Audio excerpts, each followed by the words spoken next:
head was hitting the things. Yes, you are hitting the keys. We're almost up. Are we on? No, I have to let everybody in, hang on a minute. Work on the carpenter, and I thank my dad all the time for my long arms. Yeah, yeah, that's right. He was 6'5". Okay. Is he on now? It's often when I'm in the grocery store, I just Yep, this is have good? a shop Okay. time. Good Get evening. things off the high shelf for other people. Good evening and welcome to the October 25th meeting of the Stow Select Board. Just a quick reminder, the meeting is being recorded. And in the room tonight, we have Ellen Sturgis, Courtney Fresha, Ingeborg Hageman-Clark. Hector Costanzas is not with us this evening, and our town administrator Denise Domkowski. I'm going to open it up for public comment. Just remember that anything that is public comment are things that are not on the agenda for the evening. People need to raise And people need to raise their hands in Zoom or in the room. No, there's. Yep. Oh, I know Linda, but Yes, I was but gonna call on you separately. I didn't know what she was because she's just under iPhone. Yes. Okay, Linda. All right, Okay, you ready for me? I'm ready for you. Okay, I just want to let everybody know that we've received 1,986 requests for vote by mail. All of the ballots have been mailed as of today. So far, we've received 680 back. We've had a total of 49 people show up for in-person early voting as of Wow. Saturday. We had 17, Monday we had 13, today we had 19. So if you haven't requested an absentee ballot, vote by mail, come in and see us. We're there 11 to 3 for the rest of this week. And next week we are open 8:30 to 4 every day. And then on Thursday, we're open till 7. And so over the last few years when we've done vote by mail, it's the last 3 days that we see the highest turnout. And just to give you a backup for 2020, we had, at about this time, we were processing 3,700 ballots. Wow. So it's a big difference. Basically about a 35% turnout so far requested. I'm really hoping that by election day, we have about a 75% to 80% turnout. But plenty of opportunities to vote by mail and vote in person. That would be the most helpful to us at this point. But for anybody who's got who's got your ballot, get it into us. The drop box is open. It will be closed at 5 o'clock on Halloween night, and we'll reopen at 8 o'clock the next morning. So, I think that's about all. Oh, one last thing. The information for voters, you all should have received one. If not, you can find links through our town website, either on the main page and also through the Secretary of State's page. And there are the supplement question for question 4. The Secretary has done a nice job, and that is also available online. And the last thing I'm gonna say, if you do fill out one of these applications, please make sure that the voter signs it. I've received a number of postcards where a parent has signed for the child or a spouse has signed for their spouse. I have to reject those. So it really needs to be the voter that fills out the form for the vote by mail application, the little postcards. This one allows you, a household member, to sign this. Other than that, that's all I have. Questions, check our website. There's a lot of information there. It's on the front page of the town website under news and notices and under town meeting and election. Thank you, That's it. Linda. Thank you. All right. Is there anybody else? No? All right. Any board member comments? No? Nothing? All right, I'm gonna turn it over to Denise for the town administrator's report. Certainly. As of October 20th, we have 11 COVID cases in town for a 4.96% positivity rating, which is still well below the state and county averages, which are both still in the 7%. I would like to thank the members of the Board of Health and Cindy Colosi for another well-done flu clinic. And on behalf of the Board of Health, I would like to acknowledge and thank Ron Eld and Jeff Beharrell for all their work and assistance with setting up the technology and the facilities for the clinic. Some fun details regarding the Duncan Desert story. Our PR firm has tracking software that tracks all the mentions of the town and that specific topic. There were 43 individual clips of the story that were covered by radio, online, news, print. It went to the Today Show. It also made a number of international sites, including the UK Daily Mail, the African Direct News, and News Dubai. Between all sources, the total estimated audience is more than 90 million people that were exposed to the Duncan Desert story. So I thought that was fascinating and thought I would share that with you all tonight. I would like to thank Stow Daisy Troop 64182 for coming to visit with us last week. A big thank you to Linda, who conducted a pivotal vote on the best ice cream flavor. To Joyce for making up the fun ballots. Brad, who taught them about taxes, which they didn't really like. And Jackie for showing them lots of cool conservation items. It was a lot of fun. There was about 18 5- and 6-year-olds, which was a fun afternoon for us here, so. And finally, just so you know, we have just about finalized our contract with the owner's project manager for the library project. The RFQ for the full architect and design hits the market tomorrow.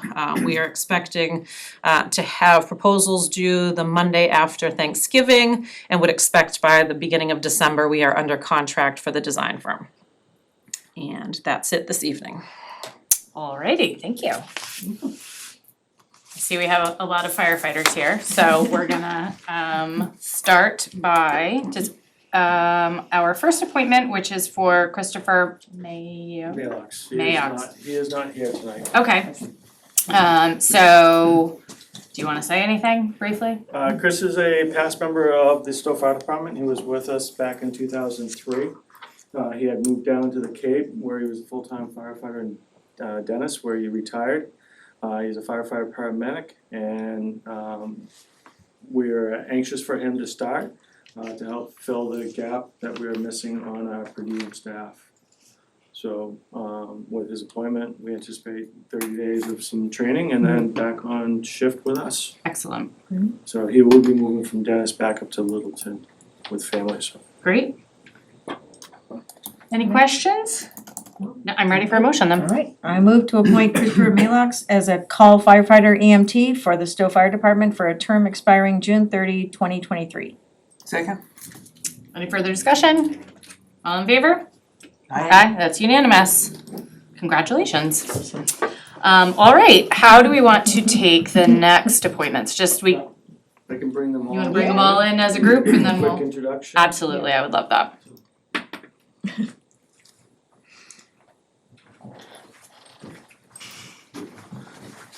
Through the assistance of Dolores, we advertise for call firefighter EMTs.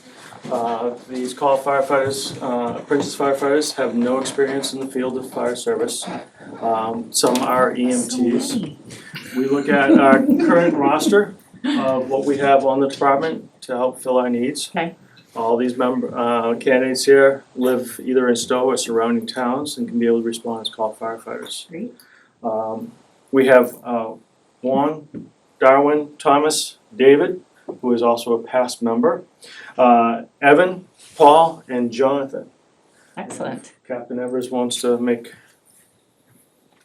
So from here, we go right back to the fire station. Great. And we begin our training program. The training program that we've developed over the years is 13 weeks long. These gentlemen, as long as the rest of the men and women in the fire department, we commit our own time to this. It's Tuesday nights and Thursday nights, and then also Saturdays as well. For 13 weeks, we cover all the basics of being productive members of the fire department, safety, fire training, everything that we do.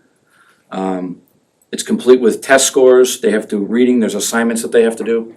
And then at the end of it, they either have to take an academy class, that's a structural firefighting practices, or we put them through what we call a burn day. So it's a simulated house fire. And once they're done with that, we call it cleared hot, they're good to go.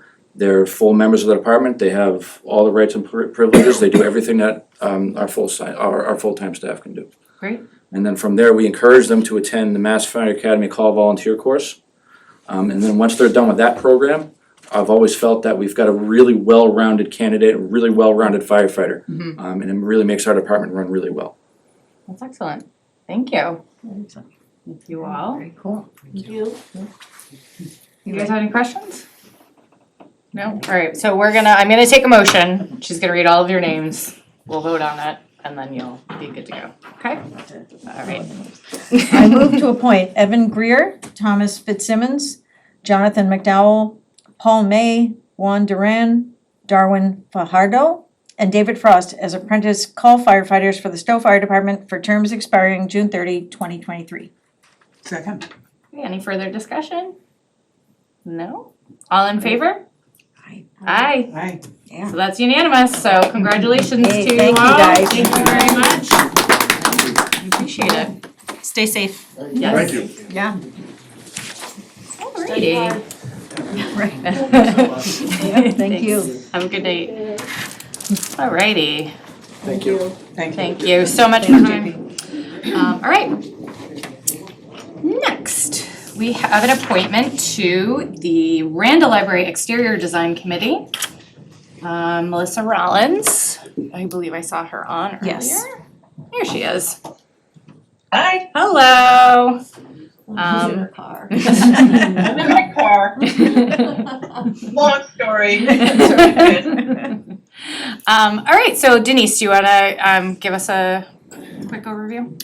Certainly, so Melissa sent in her request to participate on the exterior design committee. I met with her. I think she will be a great addition. She has a lot of experience. She's worked on prior building committees in town, and she has a very strong desire to change the conceptual look of what the library project is. So I thought it would be great to have her voice on the committee. Okay, fantastic. Melissa, did you wanna say anything? Nope, decided to be a part of it. Okay, fantastic. Do y'all have any questions for Melissa? I'll just say that I remember working with Melissa when we were doing the school building project, and she has a great eye for things, so Fantastic. it's nice to see you again. I'm not sure I've seen you since, but it's great, so.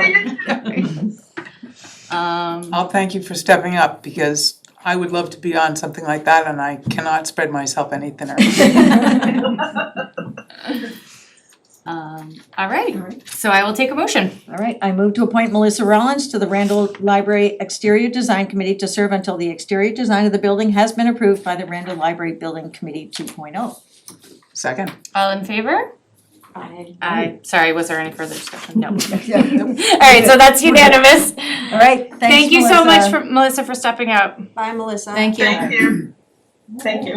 Thank you. Next. We can just cranking through these votes, huh? Just whipping through tonight. All right, so we have an event permit for the Friends of the COA Holly Craft Fair.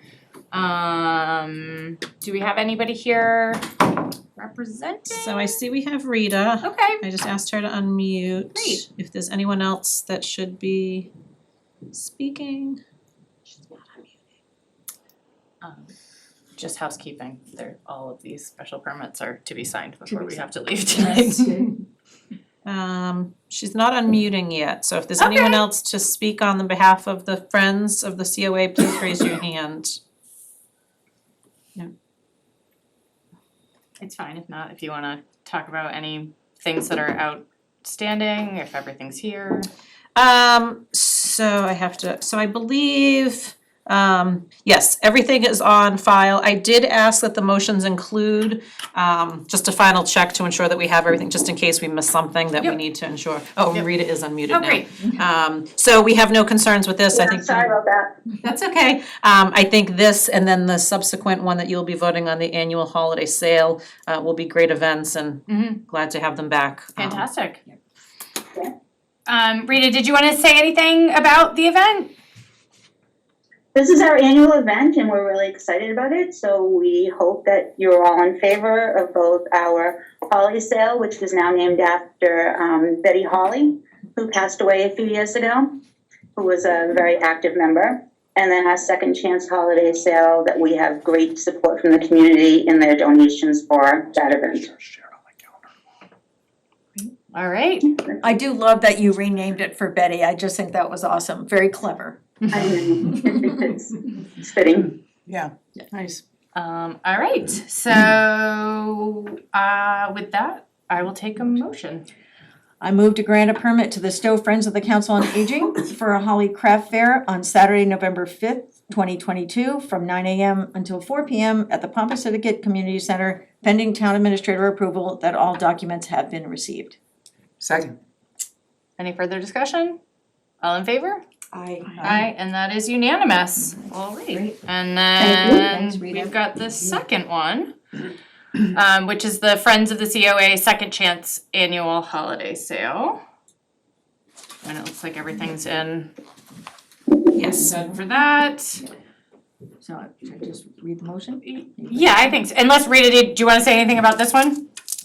And nothing to say, except both of them do have a rain snow weather date of the next day, Okay, the Sunday following it, but that's it. perfect.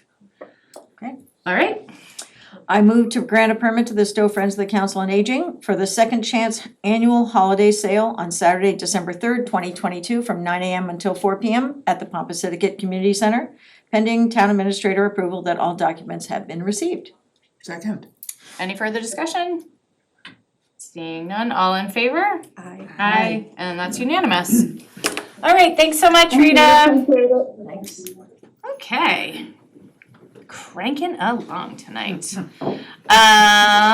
We have Brooke Ball here for the Stowe Gobbler. Did I see? Yep. Just sent a request. There we go.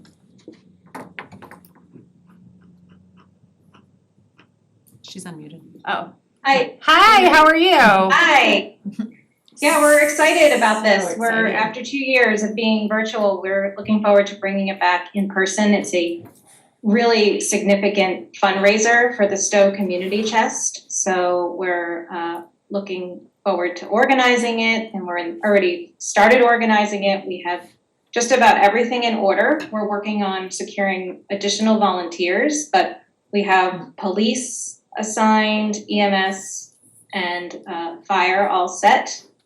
And the certificate, the official certificate of insurance was sort of a placeholder letter that you may have received in your event packet. And just as of today, I got the official certificate of insurance in hand, and I'm able to list Bose Corp, which is where the participants will park, as a third party on that. And I can also list the town of Stowe, as long as I have the proper contact information for that. So the race is sanctioned and certified, and we are it's online and taking registrations, so we are ready to go.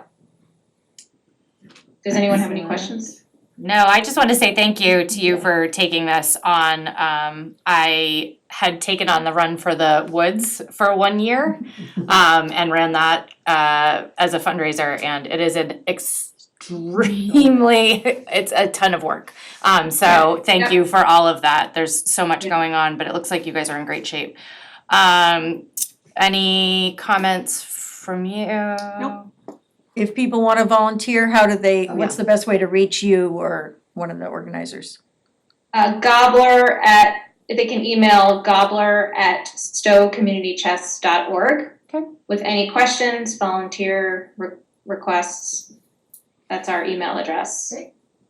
Excellent. We're still, volunteering is sort of the last piece that we're working on. But we've done all the prep. And registrations, we actually have about almost 200 people I was gonna registered. say, So, it's gonna, yes. Awesome. excellent, Very exciting. excellent. Any other questions? No. All right, I will take a motion. I move to approve the use of town public ways for the annual Stowe Gobbler 5K road race sponsored by the Stowe Community Chest on Thanksgiving Day, Thursday, November 24th, 2022, pending town administrator approval that all necessary documents have been received. Second. Any further discussion? No. Seeing none, all in favor? Aye. Aye, and that's unanimous. All right. Can't you wait again, to see Dave. you. Thank you so much, I appreciate it. Yeah. All right. We're almost there. Almost there. What's the next one? Randall Library Friends. Hi, Lisa. Hello again. Please tell us about What is the, this? please tell us about the Randall Library Friends Did you Association. know there's a Dunkin' Desert? I did. Us and 90 million other people. Well, we're hoping to alleviate that for 3 hours on November 12th. The Dunkin's gonna bring a truck. They're gonna be handing out coffee and donuts and who knows what else for free. And we're gonna be parked at the library so that we can talk about the renovation project. Invite people that don't go to the library to go in and have a look at what the library situation is. And hopefully we'll get a big turnout. Fantastic. Anything besides Dunkin' coffee? And are you, it's a fundraiser? It's In that you're hoping- informal, so got it. our goal is really to share information at this point. We will have the opportunity for people to fill out a form and make a donation if they Okay. want. But we're not going, that's not the sole purpose Got that it. we're there for. It's Got really it. to start to kick off our fundraising. Awesome. Great. Exciting. Any questions? None. None? None. None? No question? All right, I'll take a motion. I'm telling you, this meeting's gonna be 20 minutes. Don't say that. Jinxed us. I move to approve the use of town land for the Friends of Randall Library fundraiser with the Dunkin' truck on Saturday, November 12th, 2022, from 10 a.m. until 1 p.m. Pending town administrator approval that all documents have been received. Second. Any further discussion? No? Seeing none, all in favor? Aye. And that's unanimous. Awesome, thank you. Congratulations, Hope to see thank you there. so much. Free coffee. And hot chocolate. I think they bring the Yeah, hot they are chocolate. bringing Hot chocolate? As well. for the kids. Ooh. Yes, it is a That'll be family great. fun event. Love it. I was noticing, of course, it's too late. I just noticed there's 2 dates on the permit. Was that because of? Cause we were still Oh, but it's solidifying definitely with the 12th, Dunkin'. It's okay. only one day. Yes. Yeah, it's not like a rain date. No. Got it. All right, excellent. Thank you so much for your Thank time. you. Okay, so now we have some representatives from the Neshoba Regional High School Building Committee here to give us a status report on the proposed building project. So whoever wants to kick it off, that'd be great. And I did have Denise send out the links to what was online already. Yep. Okay, So, Madam Chairman, good evening. Would you like my accompanist to come up here and sit at the sure, absolutely. I mean, it's just us and everyone else, but sure. And the camera will find you wherever you are. That's right. The one thing I would ask is just introduce yourself before you speak, just so You don't have everybody to can know. sit. You don't have to stand. No, so it's very informal. Good evening, Madam Chairman, members of the Select Board. My name is Joseph Gleason. I'm a Neshoba Regional School District Committee representative from the town of Lancaster. And I'm also the current chair of the Neshoba Regional High School Building Committee. I'm here this evening with my colleague from the school committee, our chair, and our building committee vice chair, Ms. Leah Viverito, along with Superintendent Downing. So I requested an opportunity to come before the board, excuse me, in a sort of an informal manner. We don't have a PowerPoint presentation, no slide presentation, no handouts or anything of that nature. We're just coming here this evening to just go to give an informal, verbal status report on where we are with our build project.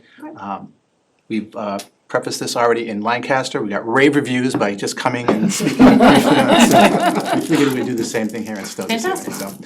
So I'm not sure how familiar any of you are with how the MSBA works, but right now, Ellen was I know she- on a building committee. I did I know hope that. it's improved since then, but. So the MSBA works, on a module, they use a module, I don't know what you'd call it. Framework, okay, that's a good word. In regards to school projects. And right now, where we are just coming to the end of Module 3, which is the submission to the MSBA of the preferred schematic report. So last Tuesday evening, the building committee did meet. The committee voted unanimously on one specific schematic design for submission to the MSBA. The following night, the school committee voted on the recommendation of the school building committee. And at this point, I believe Thursday is when our OPM will be submitting the preferred schematic report to the MSBA. They'll have that for, what, about 6 weeks or so, 8 weeks? We actually FedExed it yesterday. Oh, then you FedEx, okay, well, the deadline was the 27th, but I wasn't aware, okay, got it. Never But- wait till the last minute. So what will happen at that point is that the MSBA will sort of review our report and will give us their notes on the report.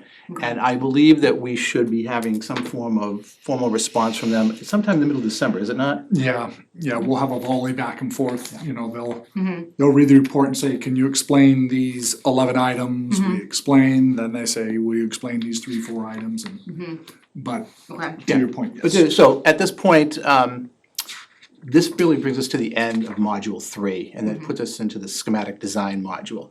And the reason we're before this evening tonight is because once we reach this point, we'll soon be coming back to the towns, our surrounding communities, seeking funding for this project, Right. which we estimate to be sometime mid to late next year. Okay.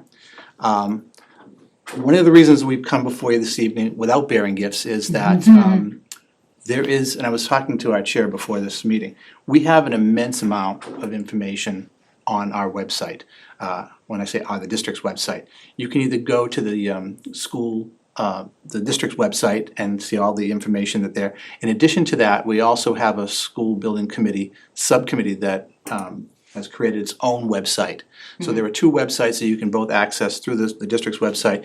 Everything is there, all of our meeting materials, all of the videos of our meetings, all the materials that have been submitted to the MSBA. It's just a wealth of information. I'm not sure what you are aware of with regard to the vote, but last week we did vote. It's going to be a new build. And some of the highlights of this new build is that it's going to be on the western portion of the current locus of the high school. The only major impact, I think the septic line has to be relocated, and a baseball field. But what we want to do was a priority of the school building committee was that we wanted to preserve the current athletic field, athletic stadium. Still has current life to it, and we're still paying for it. So we thought that would be a prudent decision on the part of our school building committee as well as the district committee to preserve that aspect of the district's property.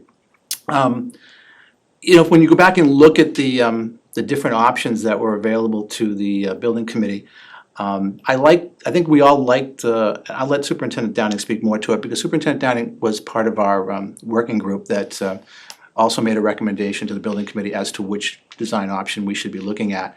And by the way, I just want to give you the hierarchy there. So we have our design team, our designers, KBA, Kessel Booz Associates, who work in conjunction with our OPM, which is Skanska USA.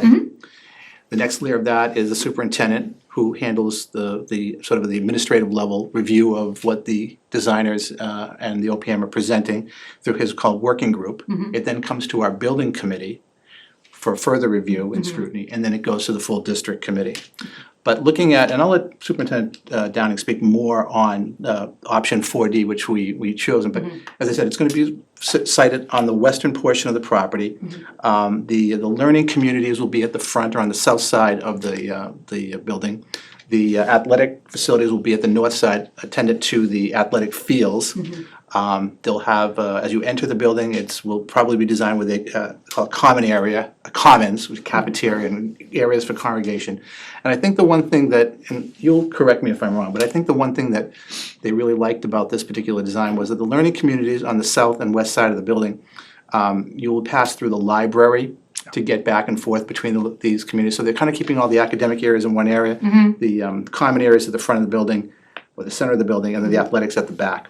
Okay. And with that, I'm gonna actually, if you wouldn't mind, Madam Chair, I'd like to turn this over to our superintendent, Absolutely. Mr. Downing, for further commentary. Thank you. Thank you, Madam Chair, for having us, the board. Attorney Gleason was right in that the design really came out of a process that began with visioning sessions.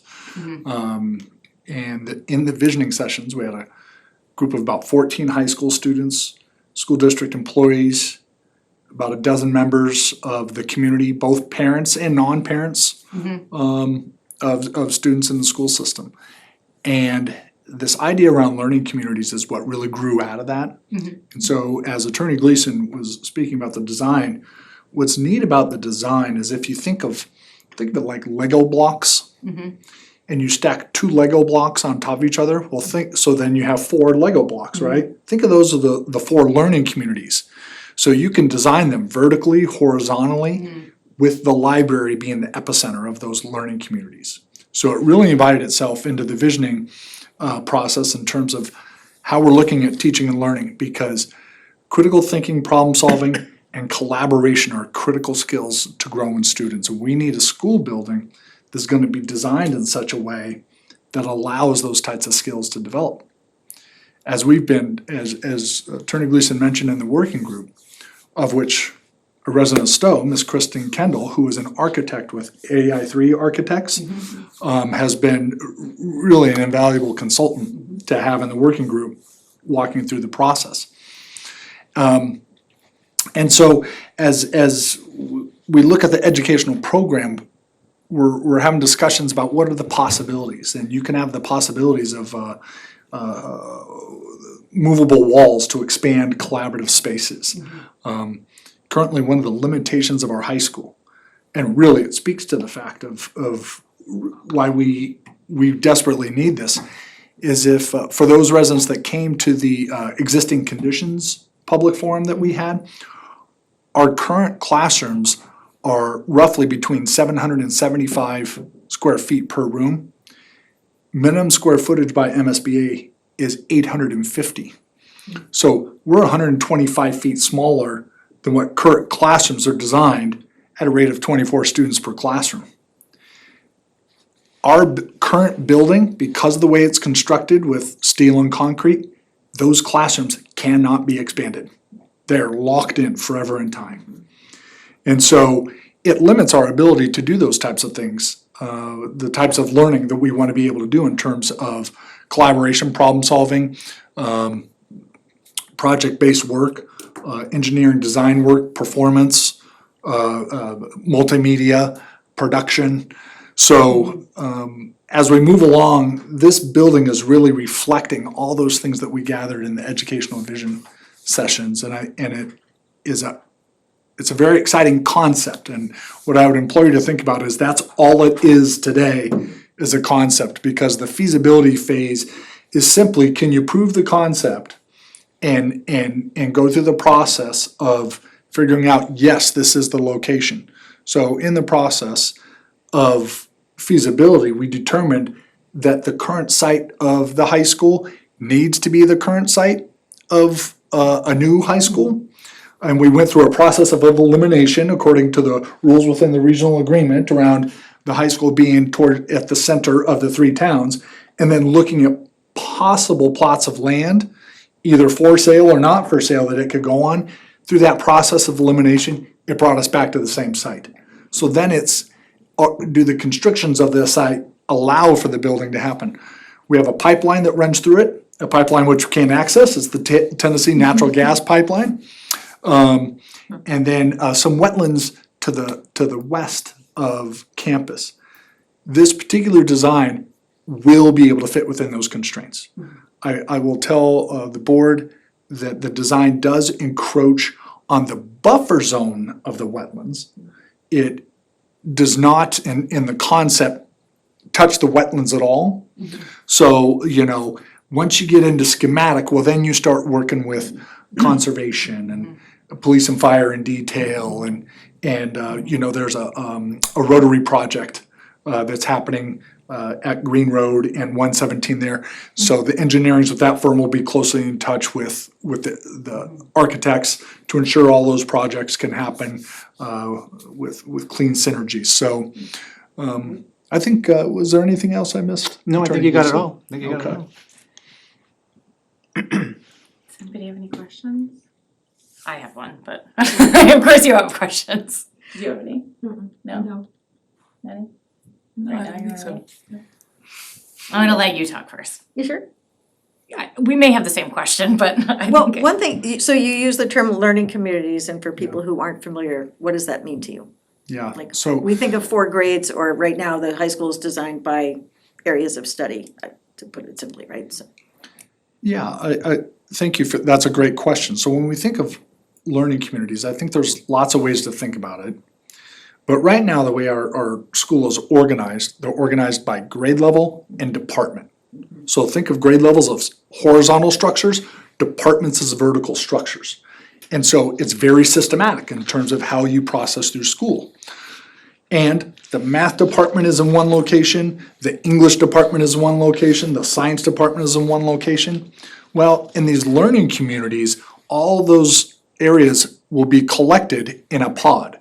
So within one particular learning community, you will have math, science, social studies, and English, along with arts, along with any specialized services that are required. And we would also, within the concepts we're talking about, an administrator and a guidance counselor would also be within these pods. So it takes, you can think of an 800, currently we're at about 830 students, and sort of think of it in terms of these 210, or if it's a double, 420 size learning community that's interdisciplinary instead of very much siloed by subject. But grades are still separate? Not necessarily. So the way to answer that is sort of a yes and no. Okay. So grades are separate in the sense that, yes, when you take freshman English, the freshmen are in freshman English, right? However, they're integrated through elective courses, and then students that are entering into APs at certain points of time or need certain support groups. So yes, there will still be grade level cohorts, but also integrated cohorts across the grades. Oh, great. So, follow-up is, I don't understand, is the pod by some discipline that the student, like a major that the students are interested in, or is it just a way of dividing up the student body? So we're talking about learning pathways. So we have our graduation requirements, right? And we follow the math standards for graduation requirements so that we're getting all those core elements in there. But written into our educational plan, we have certain buckets. So like the Health and Human Services bucket features our EMT program. And with the EMT program, a dedicated space for instruction, which we hope to bring some advanced technology to so that they can actually do some simulations within the school environment. Envision the possibility of like an actual mock-up of an EMT vehicle in a classroom, and you learn and rehearse in that way. But early childhood is an area that we're gonna bring in and open a couple of early childhood classrooms in the high school, and they would be partnered with a high school course for students that want to learn all the things around early childhood and leave with a certification, which would be a great service to our community, particularly those that want to have the babysitter that has those certification in places for emergencies, right? Not to mention if they want to go into a career in early childhood. We're looking at a broadcast. Don't think of it as broadcast journalism because we're trying to think in modern times, right? It's communication and broadcasting type of pathway, complete with a production studio. Then we think of our technical education programs in terms of wood and metal design, partnering up with the fine arts department.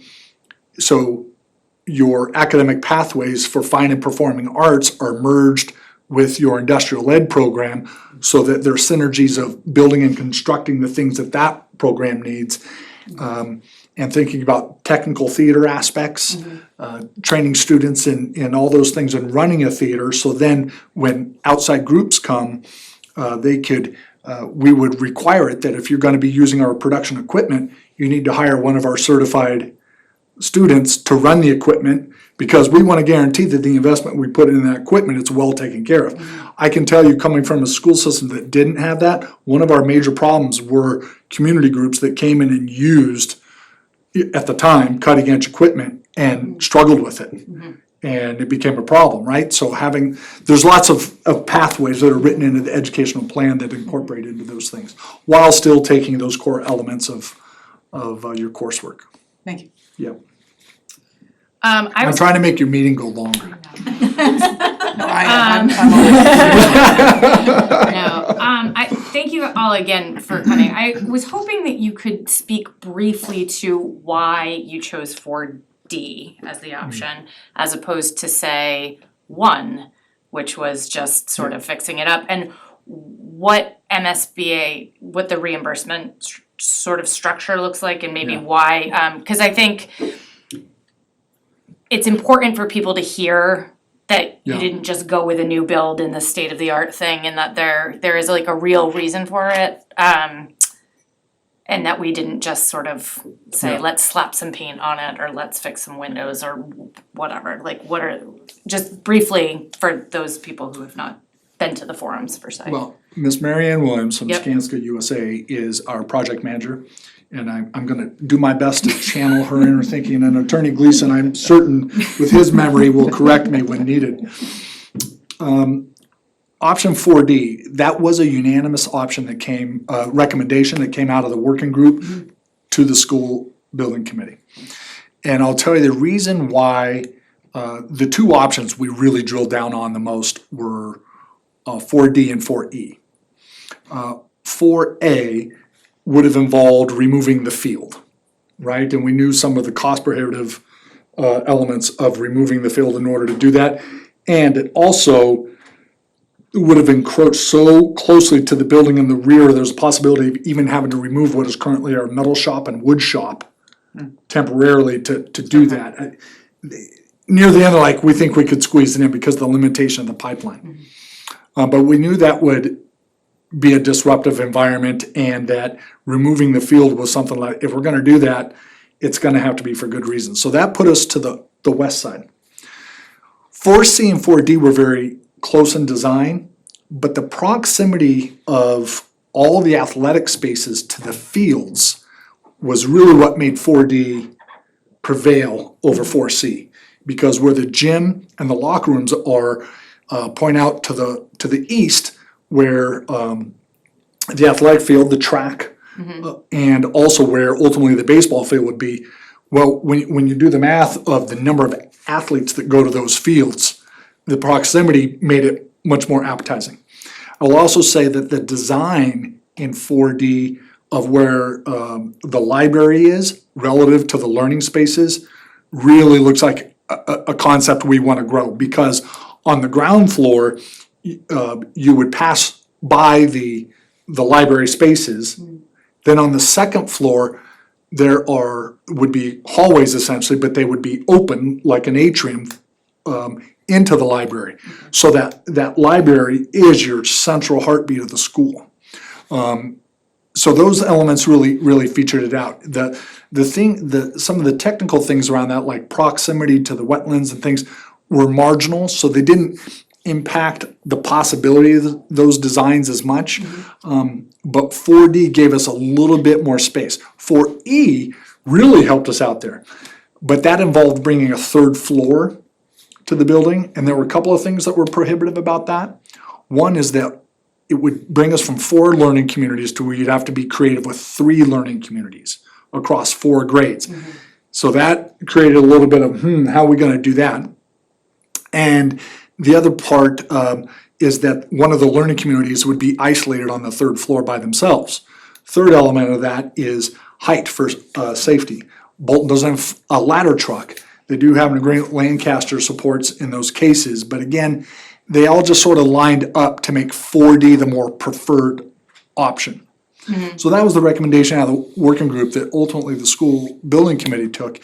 What was really interesting is from the time of the public forum, which was October 11th, until the building committee voted on the 18th, the public, not knowing the recommendation of the working group, also recommended 4D. Actually, quite significantly in their ratings. 4D and 4E were the 2 most preferred options, but 4D was clearly the preferred option from the community for that.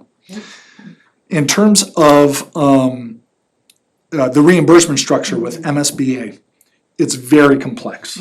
And so it's gonna be hard for me to define that all for you in a succinct way for the community to understand. But when we hear reimbursement rate of 49%, it does not mean 49% of the project will be paid for by MSBA.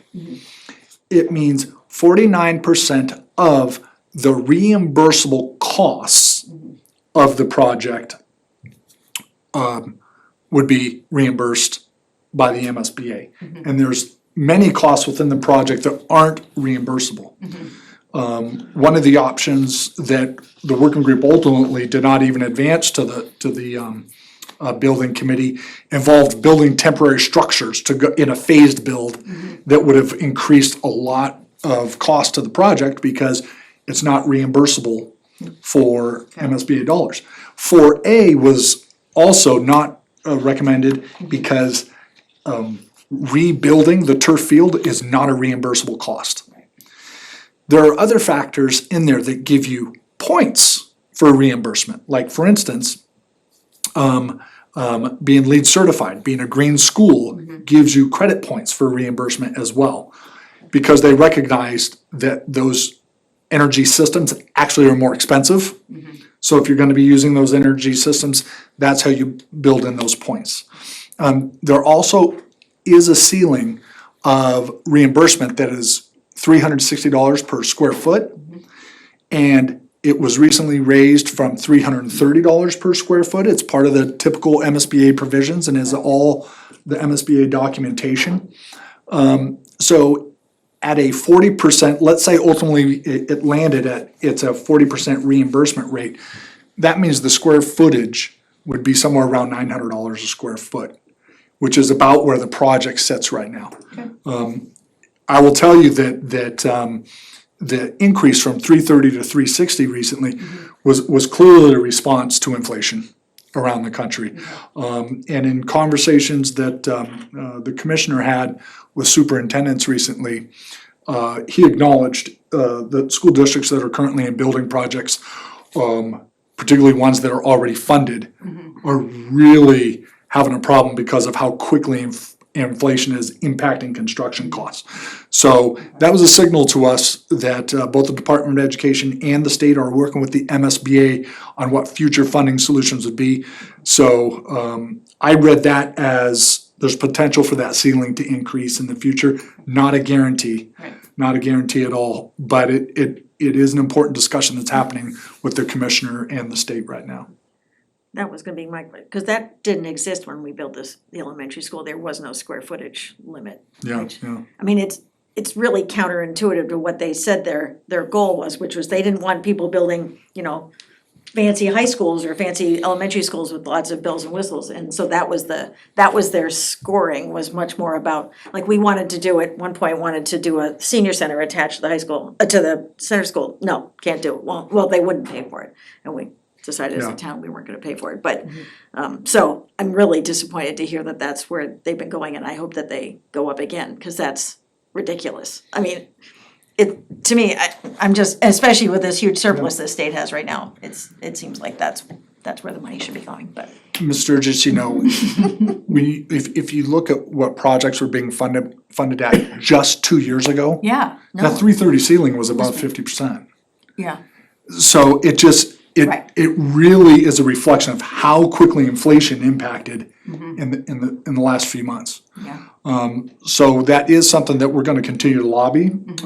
I know there is a lobbying sector with MASS that is working on this as well. And so I'll be a part of those conversations and as we try to address that issue in the future. Now, recognizing even if the ceiling increases, that doesn't change our reimbursement rate. So we don't even know if our reimbursement rate today would even get us to the ceiling. We won't know that for quite some time. That'll come in the future. What I will say about the pricing that was published and sent out in a press release, I know I shared it with Denise, is that our architects built in significant contingencies for inflation into it, with the idea of we would rather err on the higher side than the lower side when it comes to actual pricing of the project. And so that pricing of the project will be coming in the schematic design phase. I think one other important thing to answer part of your question, Megan, is that the base repair, what is required to bring this building up to code, make it environmentally safe. I mean, I don't know if you guys saw some of the feasibility study materials that we put out there. Birds nesting in the walls at this point in time that are disrupting the education of our kids. So just to bring the building up to code, the base model repair is $130 million. $130 million. And none of that is reimbursable. And so the MSBA does not consider option one a reimbursable plan. And so if we were to decide to not go forth and partner with the MSBA, the three towns would need to invest $130 million on their own to get a building that is not much better than we have right now. I mean, in heavy storms, we have to pull out the rain barrels. I'm serious, we pull out rain barrels into the hallways and classrooms around the school for the leaks coming through the roof. And in the existing conditions presentation in that forum, Mr. Maloney with Castle Booze really illustrated the issues around the roof itself. The windows in the school, they're built in the cases of the foundation of the walls. So the windows cannot even be removed and replaced because they're incorporated into the foundational structure of the building. So when we talk about a base repair of the building, that means we would have to put $130 million into a building to look exactly like it looks now. To have undersized classrooms. To have undersized classrooms. That is, it's a completely inefficient layout. I don't know if any of you guys have ever traveled the halls of Neshoba High School, but I still get lost as I try to make my way to the various conferences I attend. So that is one thing that I found pretty stark in the presentation the other day. And I totally applaud new construction after having done the ad reno where that cost us so much more money because of the surprises in the reno, you know. I mean, we essentially had to replace the old building because of, between asbestos, you know, I mean, there was just so many things that came up that we didn't anticipate. So I think that was a really wise decision to just, and to stay on the same site is politically a huge plus because, you know that people were gonna complain no matter where you decided to land it. It was like, why is the school not good enough? So this way, it's a faster project, right? Yes, it You is. don't have to, the shuffling, I mean, our kids, there was one class that had to get shuffled through hail for construction and then moved to the high school when they were doing the high school renovation. And, it talk about disruptive to education, it just, so Well, this way you can do it on the side, it's great. a major issue that one of the reasons we could eliminate space is that the purchasing of land for a new high school is not reimbursable dollars for the MSBA. And you have to purchase it prior to submission to the MSBA. And if for any reason your voters then denied your project, you just purchased a piece of land Nice. that you can't use. Right. So I would like to express as well that Ms. Demkowski and the two other TAs we're getting together on Monday, actually Halloween is when we're getting together. And the focus of our meeting is going to be about, okay, it really is, we're gonna be coming out of feasibility, so this is gonna be the time to build community engagement. And so we're gonna be just sort of brainstorming, discussing how we can partner with all three towns in doing that. I envision lots of tours and walkthroughs with the high school, with community members and all sorts of various groups and our town leaders, because we want people to put their feet inside the environment that we've been talking about. And it's important to do that now. And the reason why is because the proximity to ultimately when we would be voting for it. So as Attorney Gleason mentioned, we're looking at late summer into late next year as the possible time frame for that. So bringing that now, getting people into the building, let them see it, touch it with their own eyes and hands is gonna give them a sense closer to voting day to understand what it is we really need to do. And I know you wanna keep, wanna keep this meeting going. I don't wanna take up too much of your time with this, but one of the things I did wanna address what Select Board Member Sturgis had said and sort of expand a little bit. One of the issues or recurring questions that keep coming up is, what are you looking at as far as the schematic design is concerned? And, are there gonna be bells and whistles in that regard? And up to this point, we're just reaching the schematic design module right now. But up until this point, my sense of the committee and what we've been hearing is that we don't really see a lot of that. we're not seeing, requests from any of the committee members for anything that wouldn't be educationally prudent and sound.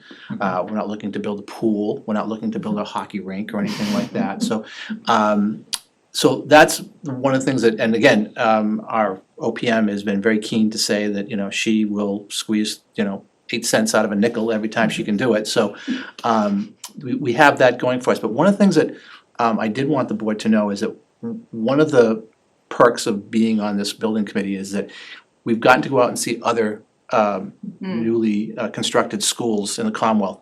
And for those of us who have been, in educational institutions in the past, these new schools are completely different than what you'll see today.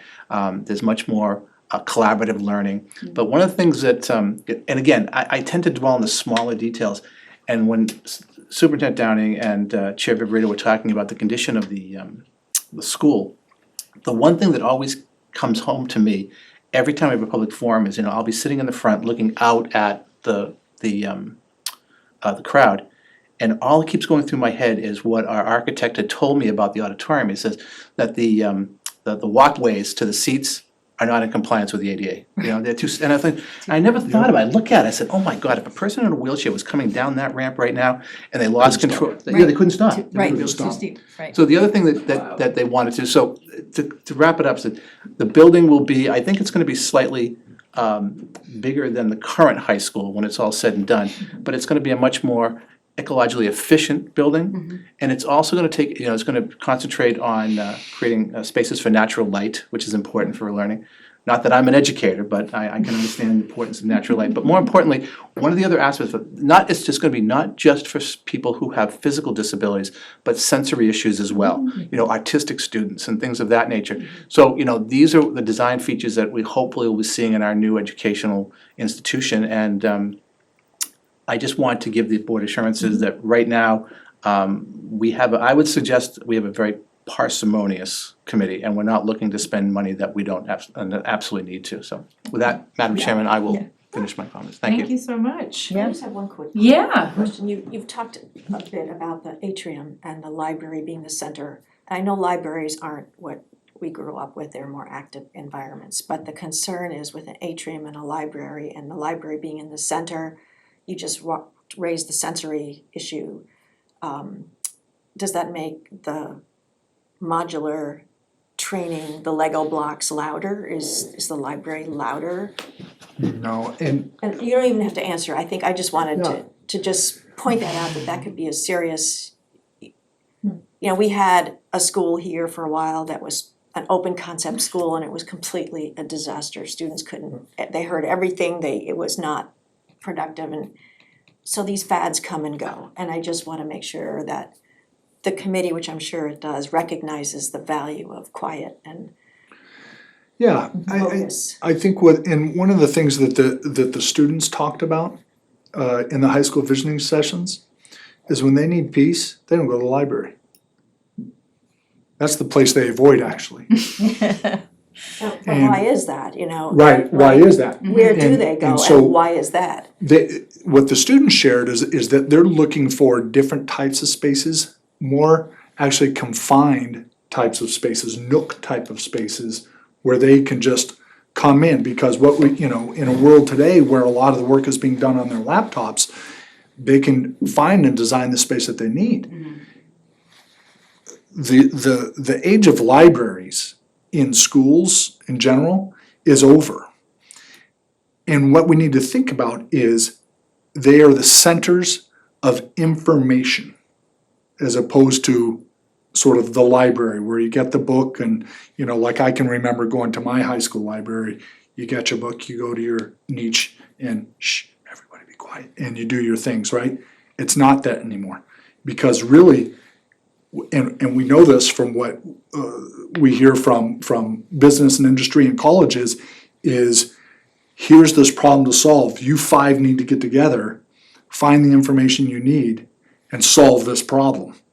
And you need to be in places where you can easily gather that. And as we know, you can gather anything you want from your phone.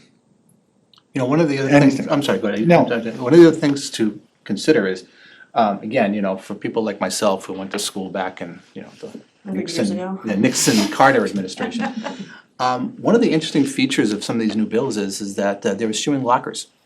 They're what? So eschewing lockers, no lockers. Oh, eschewing. Yeah, so Right, schools are, kind of lockers. so when you take out the locker space, it creates. That's a lot of space. Yeah, More it room creates space. more space. And the other thing you'll see now also, we saw it at the middle school in Beverly, you'll see the classroom within the classroom. So you'll walk into a classroom and there will be a separate classroom with a wall. Now, this one, I had to take a little exception to this, because it was a glass wall, you know, and if you have sensory issues and you're easily distracted, maybe not the best thing, but maybe something that could be frosted or what have you. But there's a classroom within the classroom, so that kids who need that, you know, that time away from the bigger classroom can move into the other classroom right within the same confines of where they're learning. So it's really a fascinating, again, I appreciate Well, because when you talked about the classroom sizes that could expand or not, you know, I of course visualize these sound porous walls that can be moved so that you hear everything that's going on in the next classroom. And so this is me just listening, so. No, I'm appreciative of the fact that, you know, education trends come and go. Exactly, yeah. But, and again, everything, I'm not afraid to say names. Beverly Middle School was an interesting tour, some of which I thought was a little indulgent.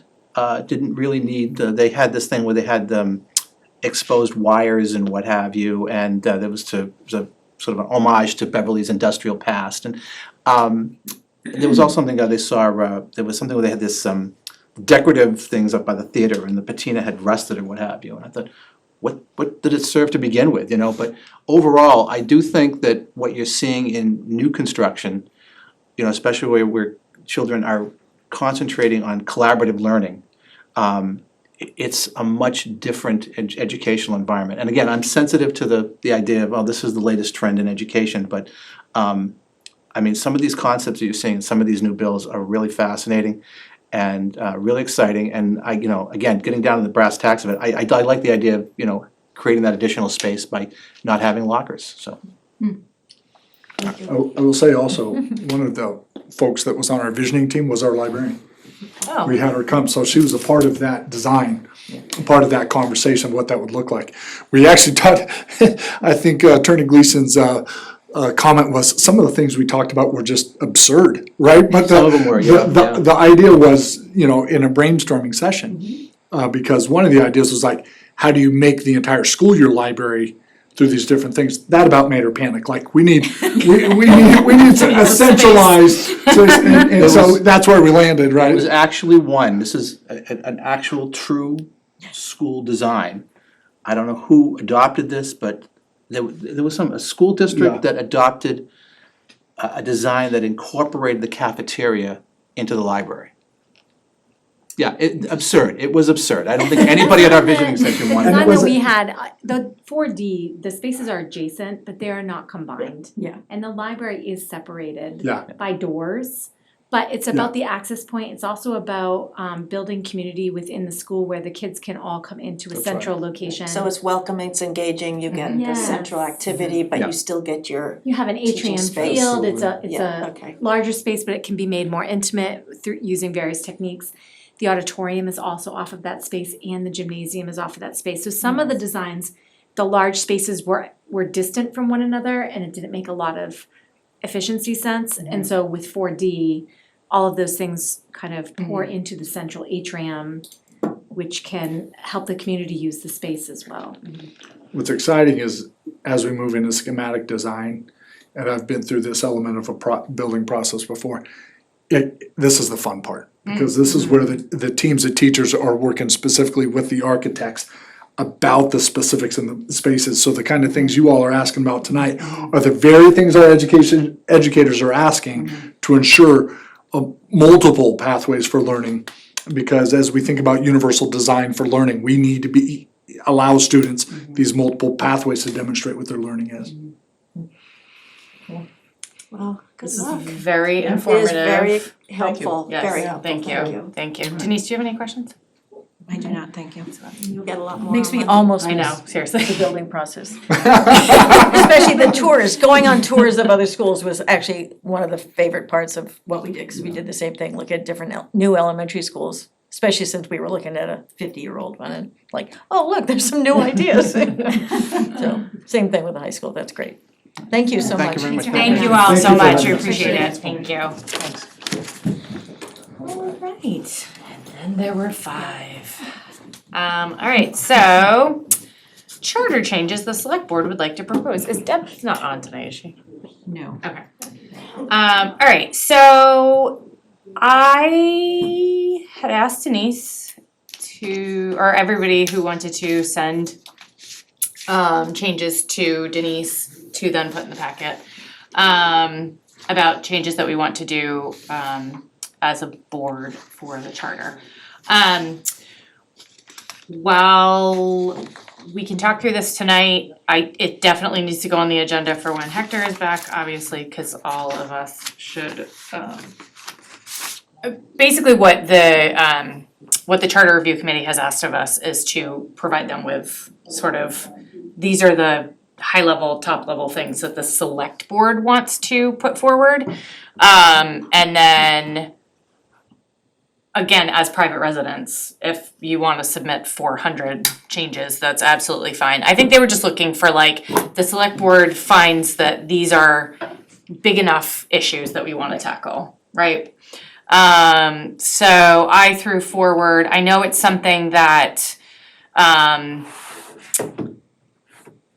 that when I was involved with planning board, that this was always sort of a question that's come up, and now that we're so far away from when the master plan was due the last time, I feel like it's worth kind of solidifying, and changing some stuff, or looking at anyway, so that was the one that I had put forward. Hector is, there's a lot.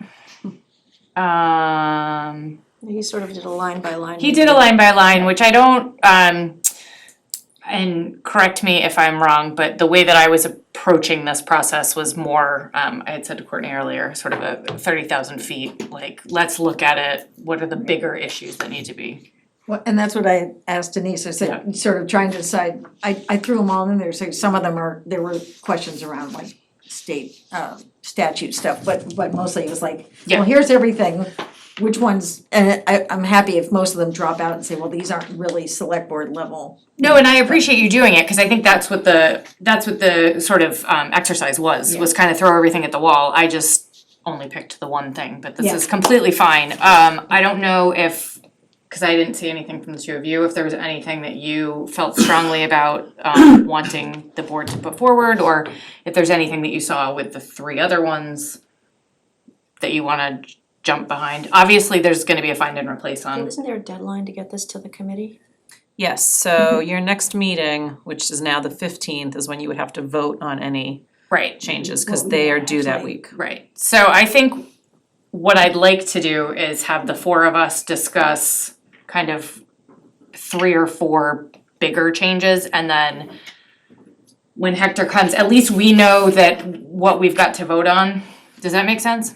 Does that work for everyone? Okay, so. And before we start, also Denise has her sort of Right, suggested and then, changes yes. that if we take Denise's, that's gonna go in anyway, then there might be a number that we don't have to actually. Well, there are a lot of repetitive ones. There's a lot, that's why Yes. I had meant to go through this and that Yeah. didn't happen, so, yeah. So I basically, since you don't have what I was thinking about on paper, I thought about the change of the terminology, which is pretty straightforward. You voted on that. I have a comment on the master plan change. So I just say that I have a comment on that. Okay. Which I can give you now or not. On my change, or just on the master plan? On the verbiage. Oh, yeah, on the that's fine. nomenclature. Yep. So I just. You mean calling it comprehensive versus master? Yeah, I mean, I just don't know if there are implications in other town documents, that it's just gonna create this wave of other changes. So that's one concern I had, and the other is that comprehensive is a great word, but it's also, we used comprehensive permit for the planning department. And so I wonder if that would be confusing. It's the new P. Pardon? words like master are no longer accepted in I the English understand. language. I understand. I And I said earlier that maybe we should just revert to like grunting because there's so many words to remember. I do think with that though, that I'd like to see. There've gotta be other towns who have moved away from master plan to comprehensive or to whatever they've moved toward, yes. No, sorry. So I just wanted to make you aware that the Yeah. planning department is requesting to change it to comprehensive plan. Oh, Great. fantastic, All right, great, boom. then, yep, okay. All good, it's all good. So we can take that one off.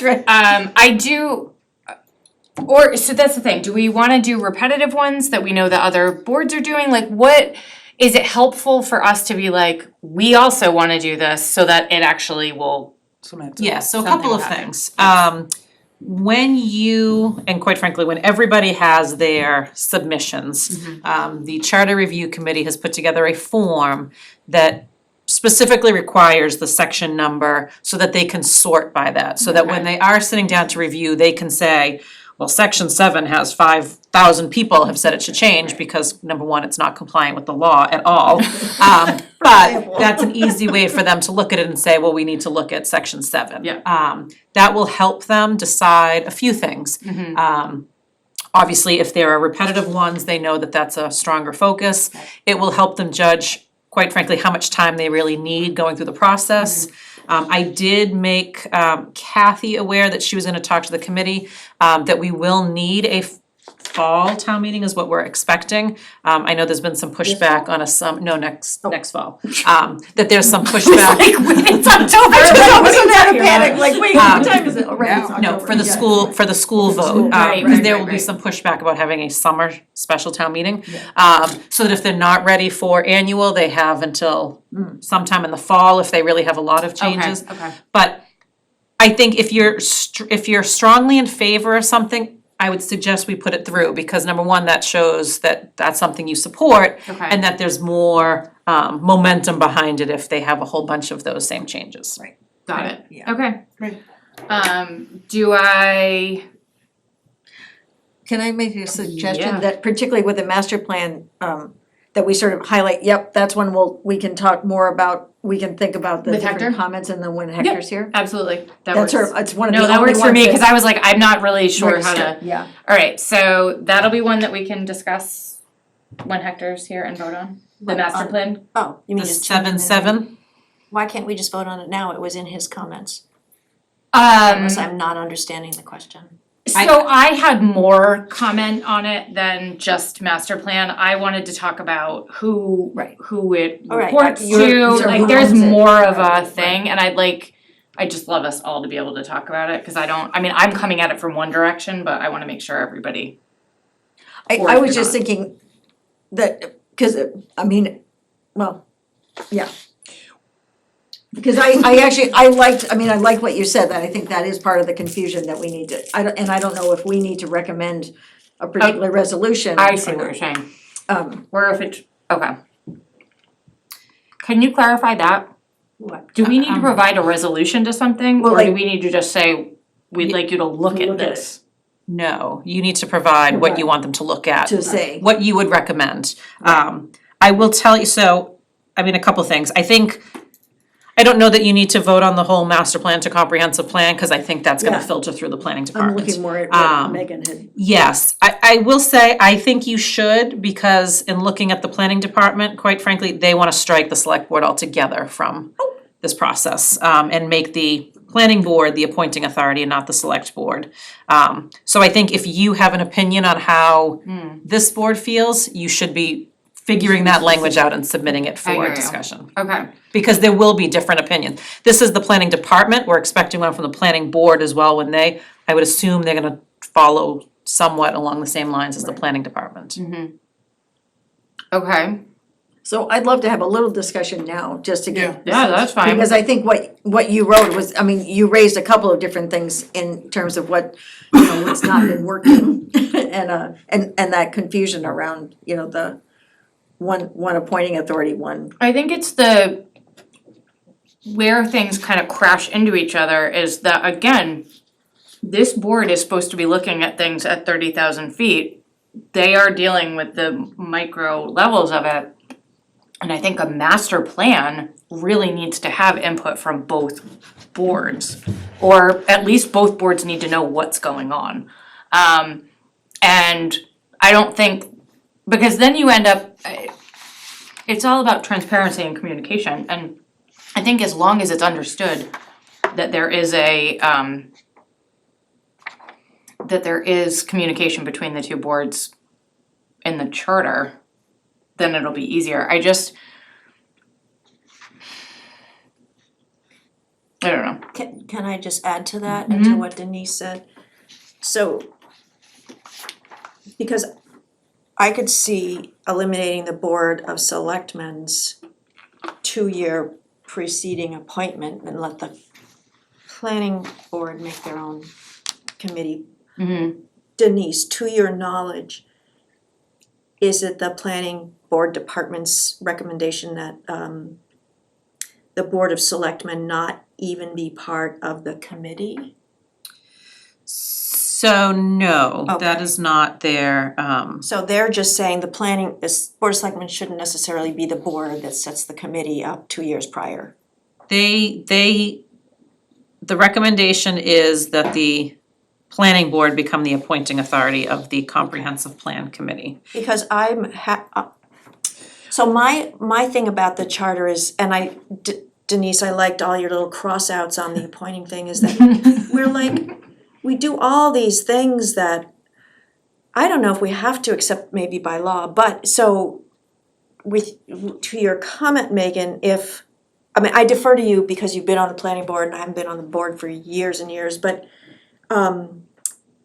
if the Board of Selectmen continues to be part of the comprehensive plan committee, there's the communication that you were looking for. Right. Without having to be the appointing board. Right.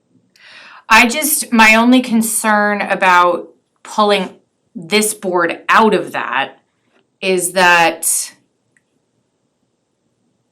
who makes sure that happens? Like that In the charter. committee, well, it's in the charter now and No, it's no. not happening. Well, that would be our But you know what I'm comment. saying, Yes, like, our so comment my would be concern that. is that like, if we're part of it and we put it on a master calendar and it's like, or. What kind of calendar? I'm sorry, a Comprehensive comprehensive calendar. This is, I'm relearning, I will be Perpetual relearning. calendar. You can't have a master bedroom anymore. The big Should bedroom. not have a master bedroom. So we can say there's a calendar, a comprehensive calendar moving forward, this is what the select board's doing. Just like with all the other appointments, right? So it goes into this calendar. We can't tell the planning board to do that. Like, that's not, that's my concern, right? They're another elected board, so So that should just be it's part of like, our comments, that we agree, we don't have to be the appointing board, I'm sorry. No, right. But that we believe the Board of Selectmen should be on the committee. And that would go to them and that would be our recommendation.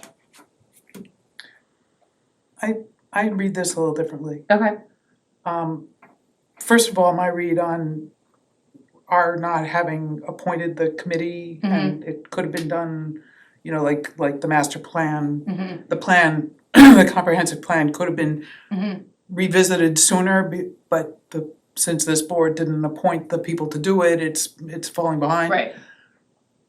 I think we just didn't do it. It's in the Right. charter, we're supposed to do it, we're just supposed to do It it. just didn't happen, So, right. and so I don't think there's anything wrong with the system, except that we're not following it. So that's Well, number one. Right. Number two, we're the appointing authority for a bunch of things, and we have a system that we're gonna discuss later about that, about, but we have the town administrator recommends to us, we have a whole process to appoint a whole bunch of people. And so, in a way, we are the appointing authority, we're used to being the appointers. Right. And so why not have us continue to do that?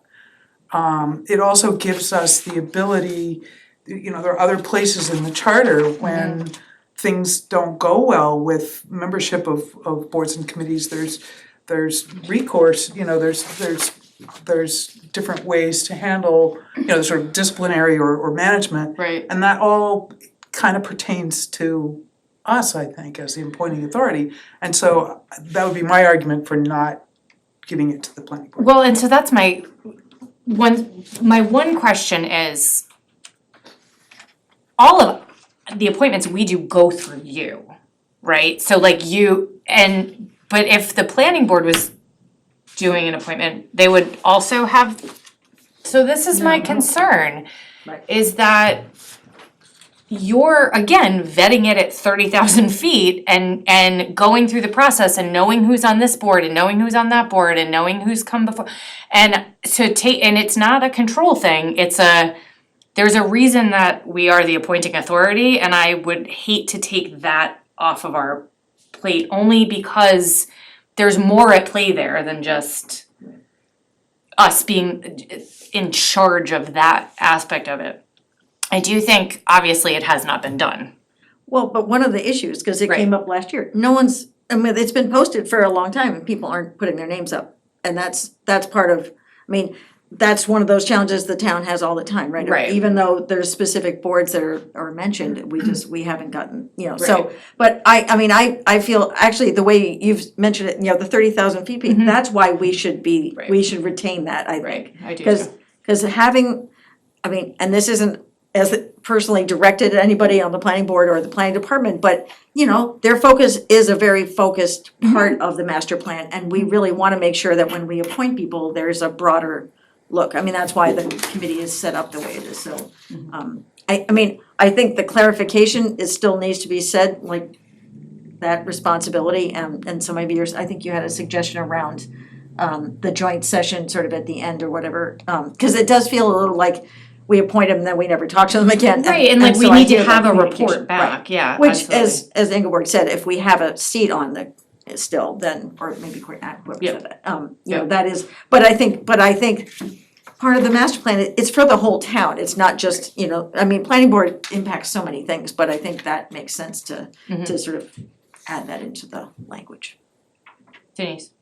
I just wanted to comment that unless someone changes the makeup of the committee, there's only 2 people that are appointed because the rest are coming from representatives of the boards, and they normally designate their own representative. So we really are talking just 2 Okay. Stow voters is who Okay. would be truly appointed. But unless someone plans to change the makeup of the committee, which, But isn't it's not the so it's not the makeup of the committee necessarily, it's just like kicking the appointment out there and like saying, now we're open. Right. That's interesting. And so, What do you mean now we're open? well, now, Like when we announce. saying like, we're announcing, like, Right. we're forming this committee or whatever, then people from these different boards would give their recommendations as to who they're doing, but we still would have to appoint the 2. But yes. I think until the select board, as I understand it, until the select board pulls the trigger to get the committee started, then nothing happens. Yes. And we haven't pulled that trigger. Correct, so the master plan committee has not been That posted wasn't since the I've one been that was here. posted. It was It was the, the bylaw bylaw review and the review. charter Oh, review. that's the bylaw review, that's Um, right, I was mixing that up. But yes, because we were waiting, because I think Cause I think we needed we to were get the waiting, charter review well, committee. we were waiting for the planning board to say we're ready, Uh-huh. so that then the select board could say, okay, let's get a posting out to comply with our charter requirements to post them, but no, so that one has not been put out. Okay, All right, so I have one more thought on Yep. the planning board wanting to perhaps have more input on who those 2 at-large members are. As we say in, for instance, an article that for CPA funding, could we say in consultation with the planning board? Would that be too complicated, that we would appoint those people, those 2 positions in consultation with the planning, so that they have some more input onto the. I don't have a, Or am I just people pleasing? I don't think it's needed. don't think, yeah, I think that, yeah, I think that the way you get around that is when the appointment comes in front of this board, if someone from the planning board wants to come in and ask questions Or speak of to the it, they people, can- Yep. and I think I had said that about a couple of other types of boards too, like, that's a good time for them to come in when the appointment's coming. That, I mean, that's when you have questions, right? That's right. When you're supposed to ask the question, so. Okay, yes. Can I ask a question? So my Yeah. question would be, back to the actual makeup of the committee Uh-huh. and how valuable a finance committee member is to the master plan. I'm thinking now that we have green advisory, that may be a more important role in sort of our comprehensive plan to have a sustainability piece to it. Mhm. I don't know, in looking at our last master plan, how much the finance committee would really weigh in, cause it's not like this affects the town and sort of how we plan, but it doesn't really affect the town's finances, so I don't know if we wanna look at that. It might, because if we have land use planning that favors one type of land use over another, and it affects our tax rate, or if we were to, let's say, designate a large part of the town industrial use, for example, Mhm. that could affect our tax rate.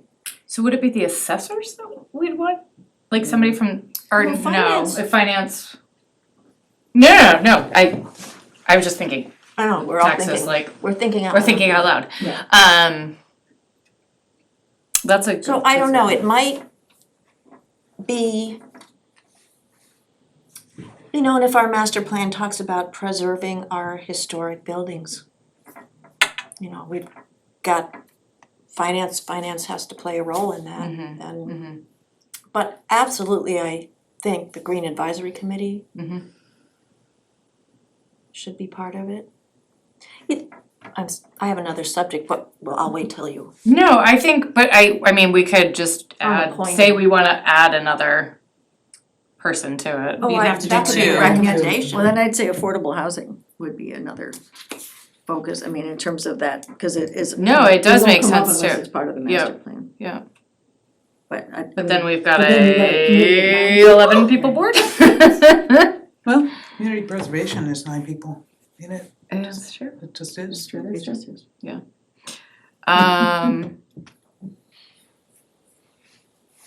If you look Listen, at if the we wanna, appointing- oh, sorry. Well, I'm just thinking, if you're looking at the appointing thing, Mhm. periodic review of charter and bylaws, there's really no consistency here. So are we looking for consistency? I think that the review committee should be looking for consistency. Maybe we should say, you know, cause the charter review is appointed by the town moderator. Bylaw is Board of Selectmen, master plan is Board of Selectmen. And there's a lot of roles in here for the town administrator. Mhm. So there's,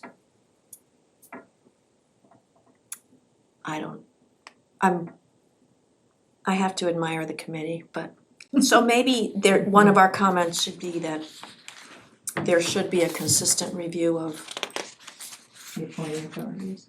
what'd you say? Are you saying appointing authorities? Well, I'm not sure what what's, know. I mean, there's a lot of inconsistencies, I'm just. well, so I don't wanna say like have one board be the appointing authority for everything, because on the other hand, you know, appointing all these people, is there a requirement that a select board has to do that? I mean, do we really have to appoint, I saw you cross out the fence person, you know, The wires, the everything. tree warden. How much, yeah, it's hard to know sometimes though, how much of it is MGL and how much of it is like our Well, charter I'm just stuff looking at the too. cross out, our charter stuff. No, but I mean, our charter is like based on MGL, but then there's other stuff in it, right? But it's like, and it's going to be incumbent on the charter review committee, obviously, at Right. making sure Yeah. that they're not proposing to strip stuff away that we are required to do by law, but our select board's required by law to do all of those things, be the Sounds like appointing the- authority on all those tiny little No, things, okay. required by law, no.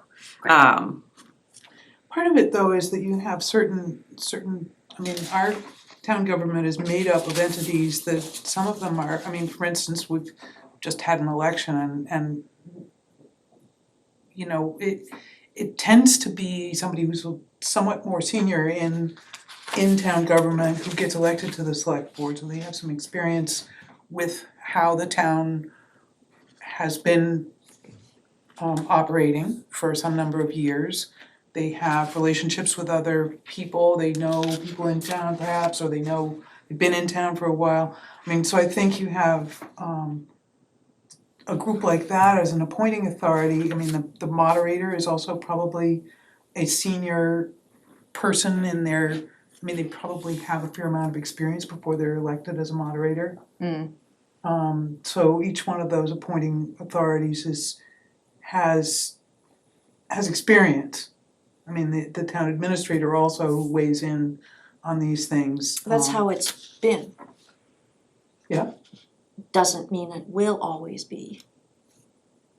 But I'm just devil's advocate. No, I mean, I see that as a choice that a document like this is crafted very intentionally, to have checks and balances and to have, I mean, I like the checks and balances, but I'm not sure that comes through clearly, okay. right? And so maybe that's another one of our comments.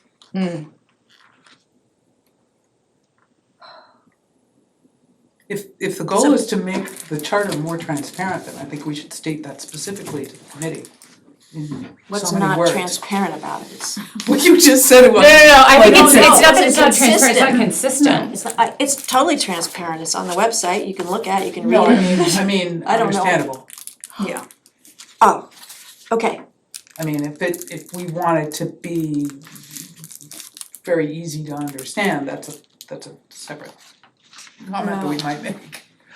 yeah, this is tough. I mean, I think it's a legal document that has, that's just been very thoughtfully, so that's in a way my concern when it gets picked apart is to Yeah, think well, about no, what absolutely. each piece means, in context. Well, that's like both Hector and I picked up on the multiple member bodies. It's like, talk about, like, what does that mean versus, cause the way it reads, I have no idea what the distinction is. Appointed, said appointed members and a multiple member body, as if those are two totally different things, and I'm like, I don't understand, so. I think it's positions, am I getting this right? It's like positions sort of like fire chief versus members of some Green Advisory Committee. It's no, because I think when it refers to it, it's about elected. It's elected. Elected versus appointed. It's just the way it reads. It's very odd the way it reads. I was trying to find, we actually had a discussion today about a phrase that we had no idea what it possibly means. And we debated what the intent was because we never heard that phrase. It has to be, legal jargon from 1991 that no one follows anymore, but it was just comical trying to figure out what it was saying. That's great. Um, Yeah, okay. yeah. So. I think the definition section should be broadened to include things like multiple member bodies or, all those different things. Well, but there's really, so it's multiple, to me, there's no difference. I mean, you could just say board or committee, like, Right, that's those are right. multiple member Right. bodies. So, yeah, it's. I think it's a simple clarification once we know what the clarification should be, cause it. Well, like all of the Yeah, groups, trying to find- boards, committees, whether they're elected or appointed, are all multiple member bodies. Right. And I think multiple member bodies is a term that is used to, that triggers open meeting law, it keys into certain legal requirements. And so that's the distinction that's being made. Okay. But anyway, okay. Okay, so 7 is something we definitely want to talk about, 7C. I'm gonna skip over Hector's stuff unless anybody has anything they wanna grab out. Ellen, what do you really, what do you wanna? A small but annoying thing that has annoyed me for years is our finance committee is told they have to comment on every article on the town meeting warrant. And in fact, as you read this, and I confirmed with Denise, no, they do not. They need to receive every article, but they only have to comment on or make recommendations on fiscal. one that have fiscal implications. Okay. I just want that to be done. I mean, it's, Yeah. we put them in an awkward position and then they end up speaking for everything when in fact the select board doesn't often get up and say anything when Fair. maybe we should be saying something, so. Yeah. Yeah. Which I'm not saying we should include that in there, but so that was actually, I mean, honestly, that was probably my biggest, oh, how about that? Okay. There was a couple, and there's some other little things about, you know, we don't need to vote for non-voters, but moderator does that, so. Yeah, why, is that just to test the process, Yeah, maybe? It's just the decision of the moderator. just the decision of the moderator. Okay. Is there any, I mean, a lot of them were really pretty minor things. And a lot of questions, cause again, I was having the same question, are these things that are, you know, mass general law kind of things versus do we have, and then I actually, sort of going to Denise's list of appointments, I really, you know, we talked about this at some point in the last year around, you know, we should appoint the top guys, but let them, or let the town administrator appoint the employees of the police. Here, here Yes, tonight? absolutely. Well, and they have a I mean, It's a- particularly the fire department has a tradition and they do the pinning for, not so much for these guys, but for the, you know, the promotions to lieutenant or whatever, but Right. I think they do that for police as well, which I'd be fine doing. That's fine, right. But I agree with you on that, like, And especially the highway, I remember last winter, it's like, you know, we're Every holding plow up driver getting comes in. them some plowers, you know, Right. because we haven't had a meeting yet, so. Right. So I'd like to see that change, that, I think that it's a good opportunity to fix that. Absolutely. Yeah, I think if there's no sort of ceremonial reason, so to speak, or, Yeah. Well, if there is a ceremonial reason, They can then still just ask us. Right. Right? Well, of But- course, yeah. Right. but Well, I mean, I otherwise, think the other thing is that if they wanna come in to pin, that's fine, but that shouldn't preclude them from having From started starting their their job. Right. Do you know what I mean? Like, I think that like once It's like a Denise says it's recognition. okay, fine, but like they can come in and we can Right. do the stuff, but I think the most important thing is like not waiting for us to have a meeting. Right, so I actually, in my changes, had said, you know, the, obviously superintendent of streets, police chief, fire chief, and then full-time officers or command staff, because that really is promotional. Yeah. You know, to us, it's not as much, I mean, we'd love to get everyone to work as soon as possible. For us, it's the part-timers, reserve officers, call firefighters. Right. You know, I think of in December, we have one meeting. If we wanna hire someone, we're waiting a month until Right, we have yeah, another that's meeting. not- Yeah. Plow drivers, we made that discussion last year that I could appoint temporary employees, but Right. I do think some of those, you know, especially in the current environment, it's so difficult to get people to work. When they wanna work, we wanna get them to work as soon as Right, possible. right. So I think, you know, looking at that is something that we really need to do, because I think that will just help us streamline operations a little bit easier. So why did you cross out, like, how would Concom's and open space and what was the other one? So I didn't cross them out, I put the Recreation. caveat at the bottom. Oh, sorry. So all boards, committees, or commissions who are not elected and have no other statutory appointing authority would then fall in, instead of listing committees individually, Oh, I see. because some of these we don't have, we have a bunch of committees that are not on here. Okay. I think so you would still be the appointing authority for all the boards and Got it, got it. committees that you are, but I didn't think Okay. you really needed to name them all. So cause they go together in my mind, on your comments, you took boards and committees off of your recommendation list. And I know we've had conversations about this and it's not, we're not fully there and fully decided how we're gonna do it, but I think your recommendations are helpful. I think part of what I perceive as the problem, or the part of the sticking point, is that when there's a vetting process, when or when there are, I think that my experience, I'll just talk about my experience in town government in the few years I've been here. When a person who was interested in being on a committee came to the committee, and was seen at the meeting by the members of that group, they had a sense of them.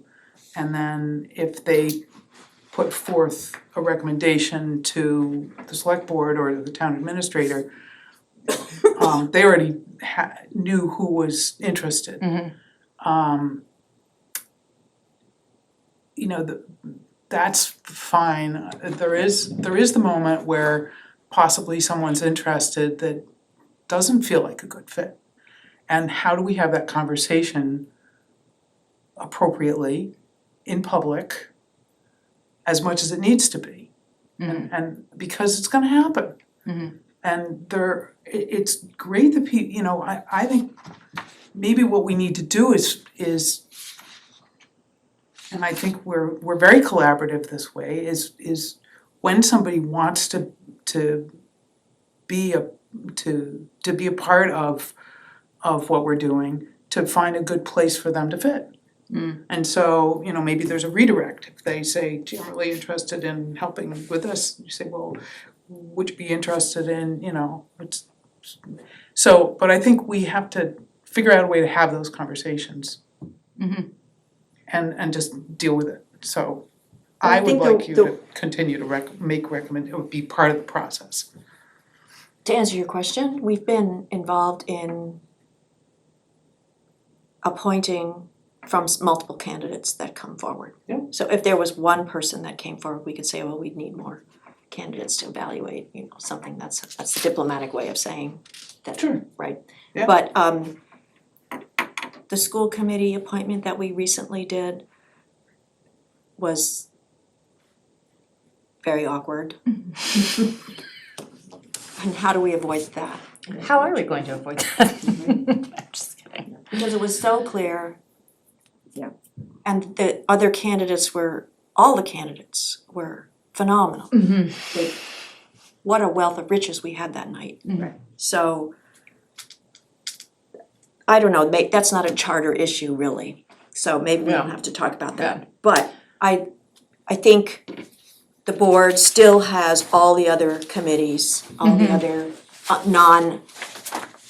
how did you phrase it, statutory, or no, you said, what was it? Yes, not elected. Not elected and Not no elected other committees, we statutory. will have all the appointing authorities, and I like the fact that you just weeded out the individual ones, it makes it much Yes, better, Yeah, it's so. cleaner. yeah, it is clear. And then just in terms of protocol, we can deal with that another day. Yeah. You also had raised section C on your thing, which I had also noted is totally unclear, and I think you said, and we're not actually doing it, and Right. it should be a much shorter paragraph, like, you manage collective bargaining negotiations, isn't that's essentially what we're saying in that paragraph, right? No, I mean, it paragraph says- C was that appointments that I make that don't fall under you, there's a 15-day waiting period before someone can actually start for you to veto the appointments. Oh my goodness. Is really what that says. That seems like a Yes. very specific thing Did- that happened. And then it ended up Honestly, in the charter. I kept on reading it and I was like, I'm not sure what this is trying to say No, at all. it's, so for positions that fall under the TA as a point, which quite frankly, that needs to be a little clearer, but I didn't really wanna get into that. Because, you know, there's always the question, well, you know, when Jesse left, the planning board was like, well, we make the appointment. I'm like, no, you don't. No. Nowhere in our Yeah. charter does board or committee have statutory authority to appoint except for this board. Right. And community preservation is the only one that specifically says they can hire their own staff. No other board has hiring authority. And so, you know, I talked to the chair and she was like, no, that makes sense. We just wanna be part of the process. But people have said, well, what happens if this person leaves? Who appoints? Well, if it's not listed in the list, Right. it's the town administrator, and that's how it Right. falls. And that's been the confusion with the library, because it's the trustees and they have certain controls that seem to be sort of apart from town, and yet the library director's a town employee. Yes. So you appoint the town employee. So we appoint the library employees, the director is appointed by, so the library trustees hire the director. Well, they do hire, okay. So they hire, but they don't, it's very weird, because then the trustees statutorily cannot oversee the staff, because the staff fall under the town.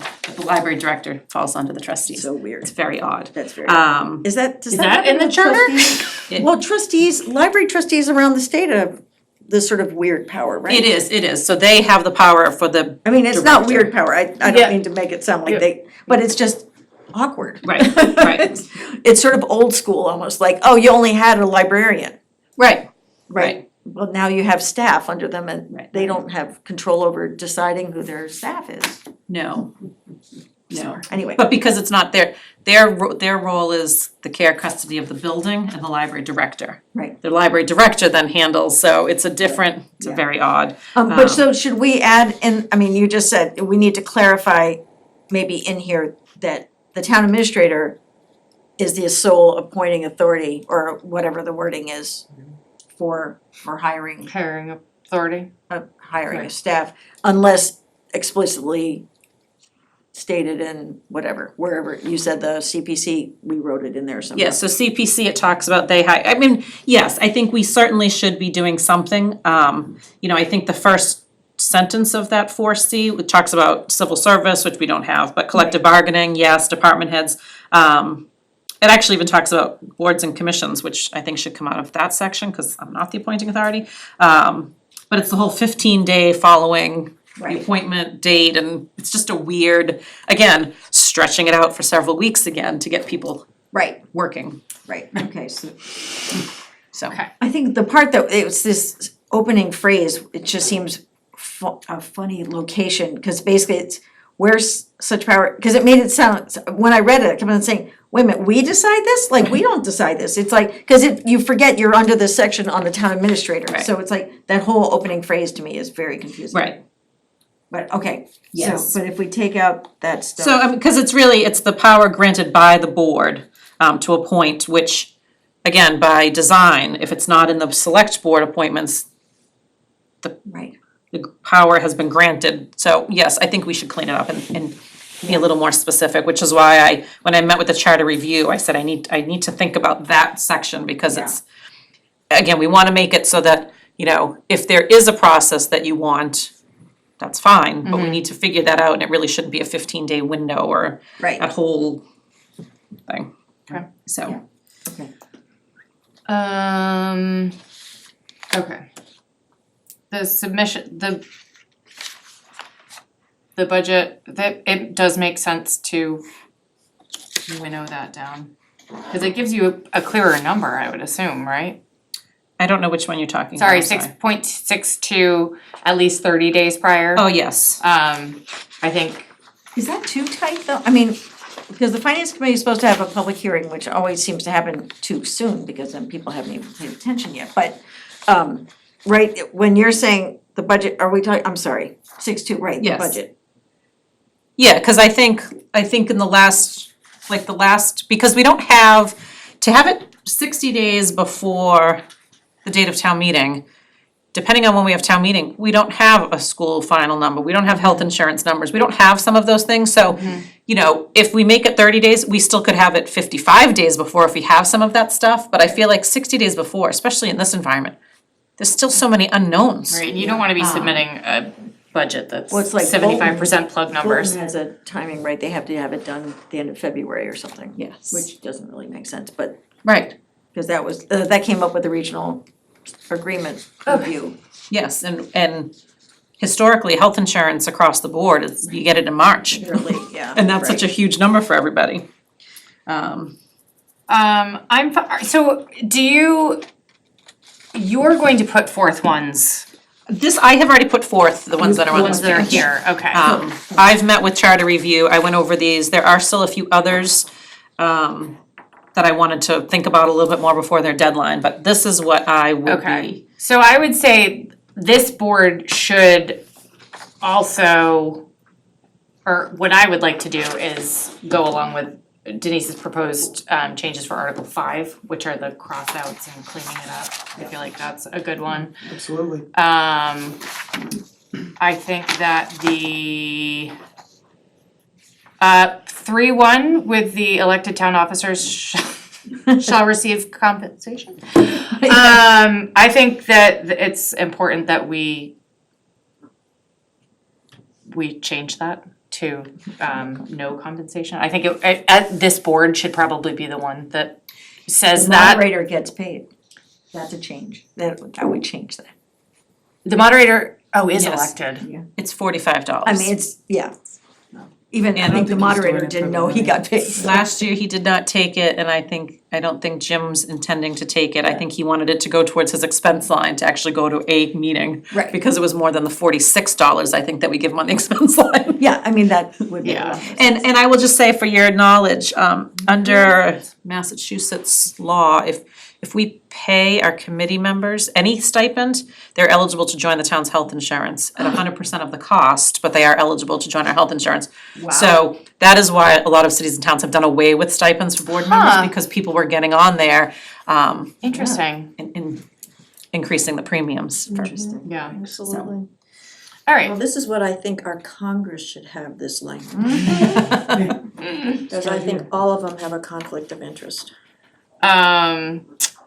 Okay, so I would put forth that Article 3(1)D is one that we should. Except we have to do the town moderator thing. No, I don't think we need to make an exclusion for them. No, because we could just change I mean, Denise can propose on this year's budget that money goes into expenses and not just. Right, if it was like a $1,500 stipend, I think we'd have it, but $45, I don't know that. Right. Yeah, and Ed Newman I used to think write it's it better over. suited, in the expense line. Okay. Oh, and I mean, for the assessor, I think this is a great suggestion that they're not elected, because as I learned from Denise, they require to do certain training more than any other board. And Oh, okay. we also have trouble getting assessors. Yes, so the Board of Assessors is the only board required by law that has to be certified. They have to understand the makings of the tax rate, the values, they have to take and successfully pass and stay certified to be board members. We struggled for a while that we only had one certified board member. We need at least 2 out of the 3. We currently have 3 board members, but only 2 are certified and only 2 actively participate in meetings. And quite frankly, every time a position is up, it's harder to fill. Okay. So this actually came from Kristen, our assessor. She was recommending that, obviously that's one of the boards that we cannot go with vacancies because we would Okay. not get our tax rate Got and it. values set, so. Then if they're not elected, they're appointed. They become appointed? Mhm. Okay, So the recommendation would be right, the principal assessor. that she's appointed, or that position is She could appointed in be. one of the seats.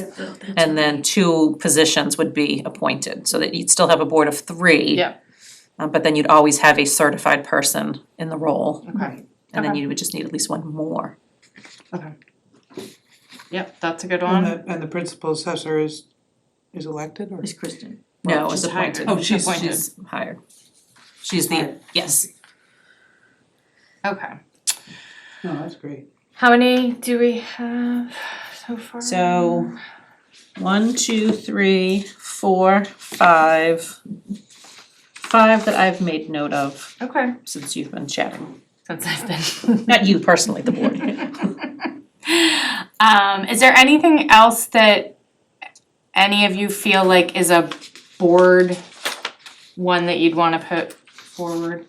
Oh, I do think that the find and replace of board of selectmen and select board, I would like the board to, since we voted on it, I think we should also take that position on. I just sort of presume What that is they your were subject? changing select the board. select board, I mean, the board of selectmen to Oh, select board in yes. the charter. Yes, Okay, yes. so that's 6-ish? Well, and that was in Hector's. Right. Oh, well, then we got one of Hector's then. We got 2 of Hector's, Oh, we do, you're right. yes. And I'm Um, sure that we've got others, And we still have to do bulletin boards, right? So, so yes. Well, yes and no. You wanna, in next year's budget, there's gonna be an expense for an electronic bulletin board. No, because a lot of towns have moved away from bulletin boards and have just gone to the website. Okay. Linda has some concerns with that because if the website's down, what do you do if there's a meeting? My argument to that has been, we just went through 2 years with people working from home. If you need to post a meeting at night or remotely or from your cell phone, or we could certainly make it work. I was not looking to change that yet, because that is not, in my opinion, a charter requirement, it just talks about posting. And I wanna clean that up anyways, because like I said, the language around posting is not in compliance with the open meeting law. So we need to clean that up anyways. Okay. So I think that could certainly be something that, I think it's the town has to, meaning the board, would have to designate where the official posting location is. So I think we could keep it right now, but I would like to incorporate some, you know, you have to post things on the website. That needs to be part of our discussion. So that people can't have sort of a secret meeting and it's only posted on a board outside the door that no one looks at. Right. It has to be on the website as well. Right. And could we write language into the charter that allows us to make that change subsequent without having to redo the charter? Yes, because I don't think it says, and I'd have to look, because we are looking to change that seven dash, 8 and 7-9. And I think 7-9 is where it talks about posted on the town bulletin board. In my opinion, this is just me personal, we'd have to get counsel, but it doesn't say, like, town bulletin board could be an electronic bulletin board, it doesn't it actually could? say No, it's whatever is designated as the official town bulletin board. Oh, okay. all right. So you could designate the website as the town bulletin board. Oh, yeah, it actually says that's a definition on G, under 7.5G. Town bulletin board, the place designated by the town clerk for posting notices required by bylaw, charter, constitution, or general law. Just the place. So the clerk designates, that's it? Well, Yes, Yes. place designated. Okay. So she could change her mind twice a month. we could get her to change. The good news is she won't. You're still on, Linda. But yes, so I think that might be more of a policy decision that we wanna make sure it's equitable. It's posted downstairs, because in one of them, one of my comments is under vacancies Yeah, I saw that. for employees. We don't use the bulletin board outside at all. Our posting, our official posting for employment opportunities is the website, because nobody, there's Yeah. a million Well, things I that would people are drive up reading, you there can't, and- you can't No. even see what's down there sometimes, so, so we have taken the electronic posting place to comply with the 14-day requirement of posting. Okay. So my question about equity is for people that might not have access to the World Wide Web, how do we post things that people might wanna see? However challenging it might be to find them on paper or on a non-electronic means. So I would say it's more equitable in my opinion, because quite frankly, I've seen people trying to read the top postings outside and they can't see them, it's dark, there's no lighting. My first few months here, I went outside to leave and it was a night like this, it was dark, it was rainy, and he took the plastic bin that holds the letters for the signboard and was standing on it with his cell phone trying to read the notices, because he didn't think it was on our website. So I think unfortunately, you know, we still have, you know, if someone calls and asks, we certainly can print stuff out, but even the requirement that we post a complete detail of the budget in the newspaper, you know, God forbid if the Stow Independent ceases to publish, Right. that's a requirement that we have to then publish in a more expensive paper or someplace else, or, Right. and that's what, so there has been a push to try and not require paper, because as it's becoming less and less available, it's more and more of a hardship on communities, especially when it comes to like procurement. You have to post those in local newspapers. Well, so many cities and towns don't have a local newspaper and they're paying thousands to post in the Boston Globe. Right. So we've been pushing the state to try and allow us to just use electronic methods. I don't know how we get over that equity issue. In my prior community, we had a book at the police station dispatch of all things that someone could go and flip through, That's a library. but it was only as good as someone put stuff in. Right, that's So if true, people weren't yeah. printing off the copies and putting them in the book, they weren't in there. Right. Right. But I don't feel that those boards are equitable because things are posted way up high. No, and- I get that, And I would was say, thinking newspaper. we could, if we invested, which Lou Halpern used to, it was his thing, right, was to have a screen in the lobby. And we could have, the website essentially up there, so if someone doesn't have a computer, I mean, they can go to the library, but they could also, the same as if they'd have to come to the physical bulletin board, but it would be on the screen. I mean, the only thing it doesn't address Literally, is and I mean, I know if it this will powers go, down. maybe this will go away, but people who don't have the Right, I hear aptitude you, yeah. to navigate, to use the thing, even if they have it, I mean, it could be laying on the table, but they can't. They Right, don't know how, right, right, you know, they're like, Right, but we could make the equivalent Right, of they'd have to of come to an the town electronic building bulletin board. anyway, so to we could just do get the something, information. yeah. Right. yeah. So they, Good enough. but I think your comment is a really good one. Yeah, and it's gonna be the same for a long time. Jim Sally and I went to a meeting, I think it was a MMA meeting, and I don't remember what it was, but everybody else didn't know something because it was, their electronic bulletin boards were down. No. And it was on our physical one, and we, you know, I mean, so it was one of those funny little moments where the electronic actually didn't work. Right, and there was probably 6 or so years ago that the website company that the majority of the Massachusetts cities and towns use went down for like 2 days. And everybody had to reschedule meetings because that was the posting place. Yeah, But everyone, it affected everybody simultaneously. I mean, it's not funny, but. Yeah. All right. We should stop using the, I'm sorry, Oh, no, keep going. No, we should stop using the bulletin board and just have a book in the gray cabinet there that has, so everyone has to go down there and post them, just put them in a slip and then Be easier to read them that way. be easier to read them at night. Yeah. But anyway. Okay, any other ones that we want to push forward? I'm not pushing it, I'm just be curious if Yep. anybody has thoughts. The two numbers that are used for citizen petition for town meeting is 30 votes, and then 200 voters have to be to even start a recall petition. And actually, Ellen, I think the first one is only 10 votes. You'd like to increase it to 30. Oh, that's right, It only requires 10 votes. I just thought those numbers were so wildly different and you know, I understand like the 200 because you're sort of trying to, you know, encourage people not to do that, but 10 votes is sort of low. What, I agree. What, do you know what the MGL? Or is that just a Stow?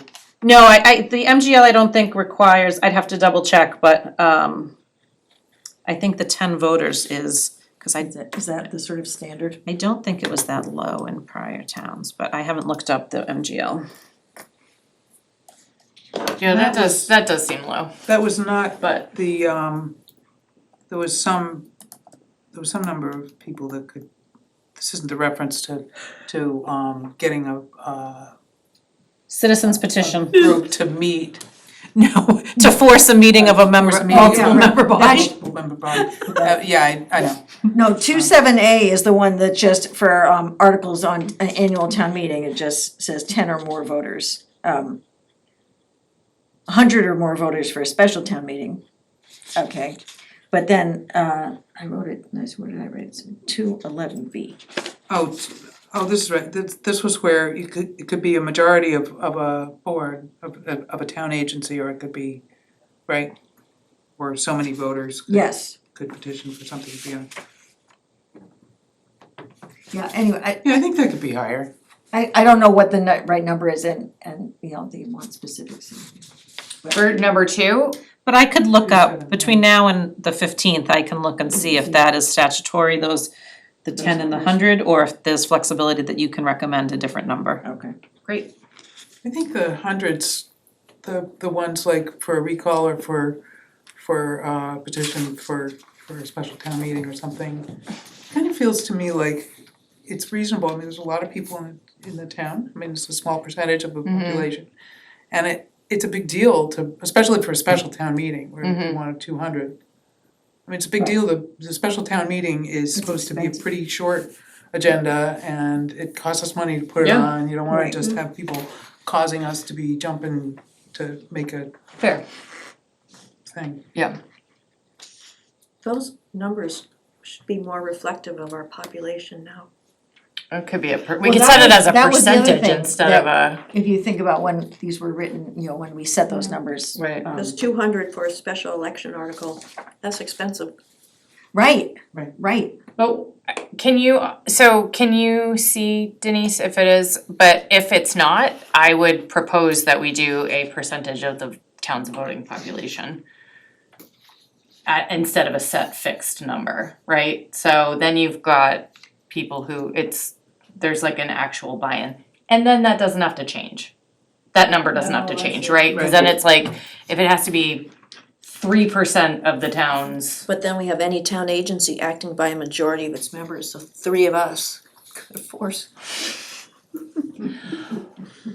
Well, you're right Well. about that, so yes. We put in hours of our time.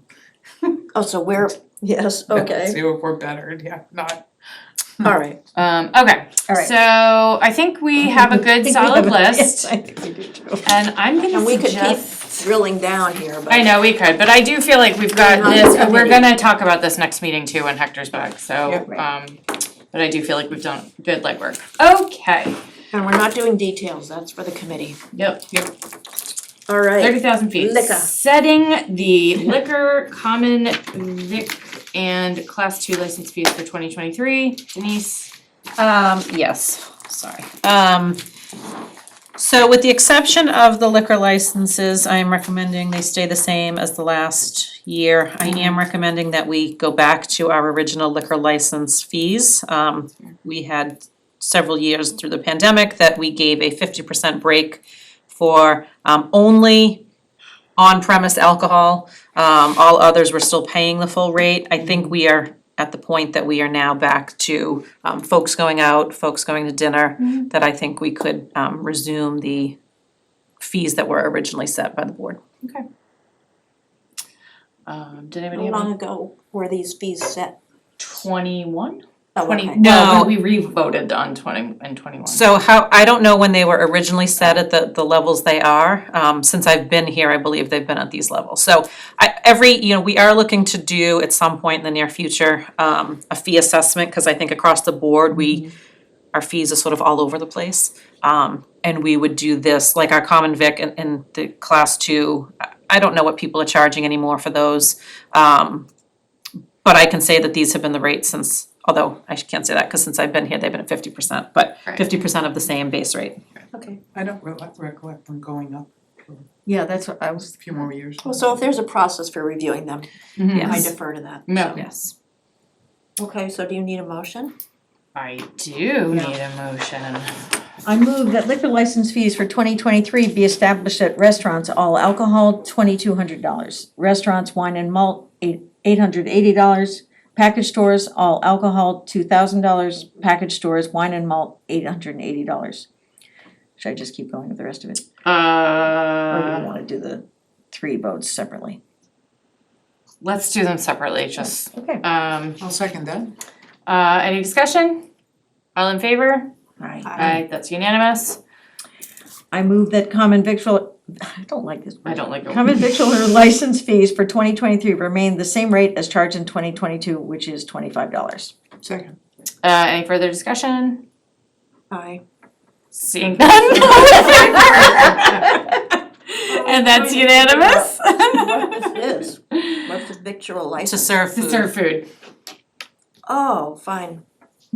So now are you calling a vote? I think we're good on that one. Alright, all in favor? Aye, Yes. great. I move that class 2 used auto sales license fees for 2023 remain the same rate as charged in 2022, $100. Second. Any further discussion? Seeing none, all in favor? Aye. Aye. Alright, that's unanimous. That's what I'd be interested in, just how long it's been. Delightful. Alright, we got meeting minutes. The world's longest meeting I read 'em. minutes. They were good. They were full and full and full. Alright. That PFAS presentation, if you haven't seen, Yes, I watched it. It's Really good. good. It's I a was lot so of- impressed they came, that's I right. know, it was really great. I Okay, just looked up on the web in 2018, it was the same rates for restaurants. oh, just okay, well Googled it. then, Google is a great thing. Yeah, so I think it's been a long time since we don't have that many, I mean, we wanna support our restaurants. yeah. Anyway, sorry, Nope. moving back to the current topic. So any questions, comments? Motion? I move to accept the meeting minutes of the October 11, 2022 meeting as presented. All in favor? Is there a second? Is there a second? I'll second. The second is falling asleep over here. I'm trying to move it along, guys, I'm trying to move it along. All in favor? I think I'm abstaining, even though I made That's- the motion. Yeah. Okay, so so, We can do actually you want to vote roll call? to I'll support them just, even though. I'll vote to support them. Yeah. The excellent minutes that Okay. Joyce always writes. So all in, Yes. is unanimous? I'll say yes, It's- yeah. Oh, so you are. You're not gonna say? I'll just say Okay, yes, yeah. fantastic, great. I forgot that Courtney wasn't there either.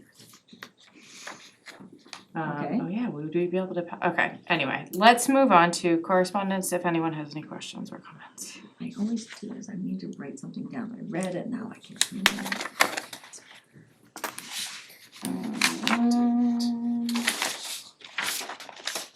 Obviously, well, I'll say one thing, we will be setting a meeting with the school committee again Oh, for, that was- to appoint the. Is there a way we can fix the process? It's a great question, I can talk to Denise about it, As but of, I think. as of today, we've only received one applicant and it was one of the same that applied last time. If we That's have great. multiple applicants, I think we still have to do the same thing, which is annoying. and I would So say, here's my question, can we ask them to make a recommendation? Or they can't, we have to? The school the committee. current school committee members? you can ask whatever you'd like of them. Great. Right. And I will just say, so the reason I did not make a recommendation because, to me, you're not the formal appointing authority of the position, you were the appointing authority of the interim, which is why I felt that it really needed to be able, because it is an elected role. Right. That's why I didn't vet the candidates and put one forward. Is this also an elected one? This It's is the an same- interim, it's the same Interim. So- Right. I mean, that's up to you. If you want a recommendation from me, if you want a recommendation from the school committee, that's on you. But that's why I did not do that I with the see. school committee. So there's it only just- one person who's. So far. So far, it is through the, I think, November 4th, because we've moved the meeting to the 15th. And actually Leah is going to get back to me because she has asked tentatively that it be on the 22nd's meeting because they have a school building meeting on the 15th. So as soon as that date is confirmed as a school building, it will be on the 22nd. So we may have additional The applicants. candidate or candidates prepare more, I mean, if they all knew that then I was so impressed with all of them, I have to say. Yeah, it was, I was too. I was really impressed, so, okay. all right. Okay. Can I ask one question before you adjourn, or did you have something to ask? I was just gonna ask about the trivia night. Oh, yeah. Me too. Hold on, I still don't know what so I will book, because it's not on the agenda. It was in correspondence is why I'm asking. No, I know, I just, as far as like us having a discussion about it. Oh. I wanna, can I ask Joyce to ask who's going to talk about? We we can't do just that? talk, it's This the Friday, correspondence. right? I don't think this is where I get really tripped up with the correspondence versus having a conversation about, So if we have if it's not on the If we have agenda. a substantive conversation, so if we go on for 15 minutes on the topic and we really get into the weeds, then we're in trouble because it wasn't on the agenda. My understanding Mm-hmm. is that we're talking about something and if it needs a lengthy discussion, then we will make it an agenda item Okay. in the future.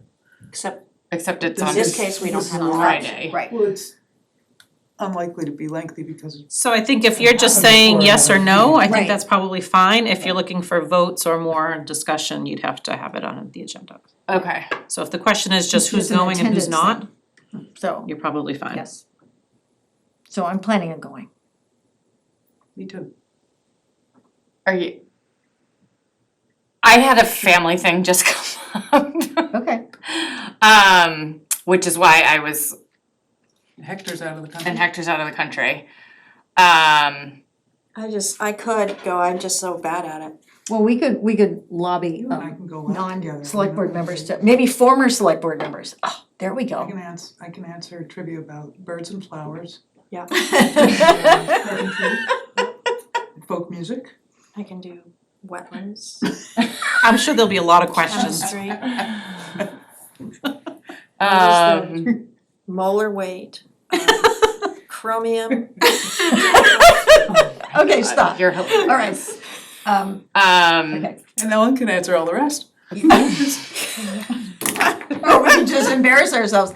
I didn't read Andy's whole email about how this works, so, like, Kate Hogan is coming, Jamie's coming, are they their own team, are they bringing their own teams, or are they? He said at the meeting last that there were gonna be teams, right? I He was don't. hoping the board would be a team and that. I don't know. Right, but if Jamie and Kate are coming, so maybe we just say, if there's only us two, then we join forces with Kate and Jamie and we're the elected board and everybody else, or elected team, and everybody else can beat us silly, so. Okay, so I might go. gonna be a game time decision. Okay, Okay. yes. So I just wanna circle back to, do you want me to, for your charter change, consolidate the 7 or 8 items that you talked about and put those on one page for you for next meeting, or do you wanna Yes. keep everything and do you want me to highlight what? That'd be No, super no, no, helpful. that would be superb. So you want me to just consolidate it down to what you've talked about Yes, tonight as being your yes. key items? Yeah, and then if Hector wants to add something onto it, that's fine, but I think Well, it's gonna be a maybe lot. his details can go in as a citizen. Right, that's what, I mean, that's, I Which think is both fair of us too, have right, stuff that, right. yeah, right. Okay. Okay. I'll take one more motion. Oh, motion to adjourn. Second.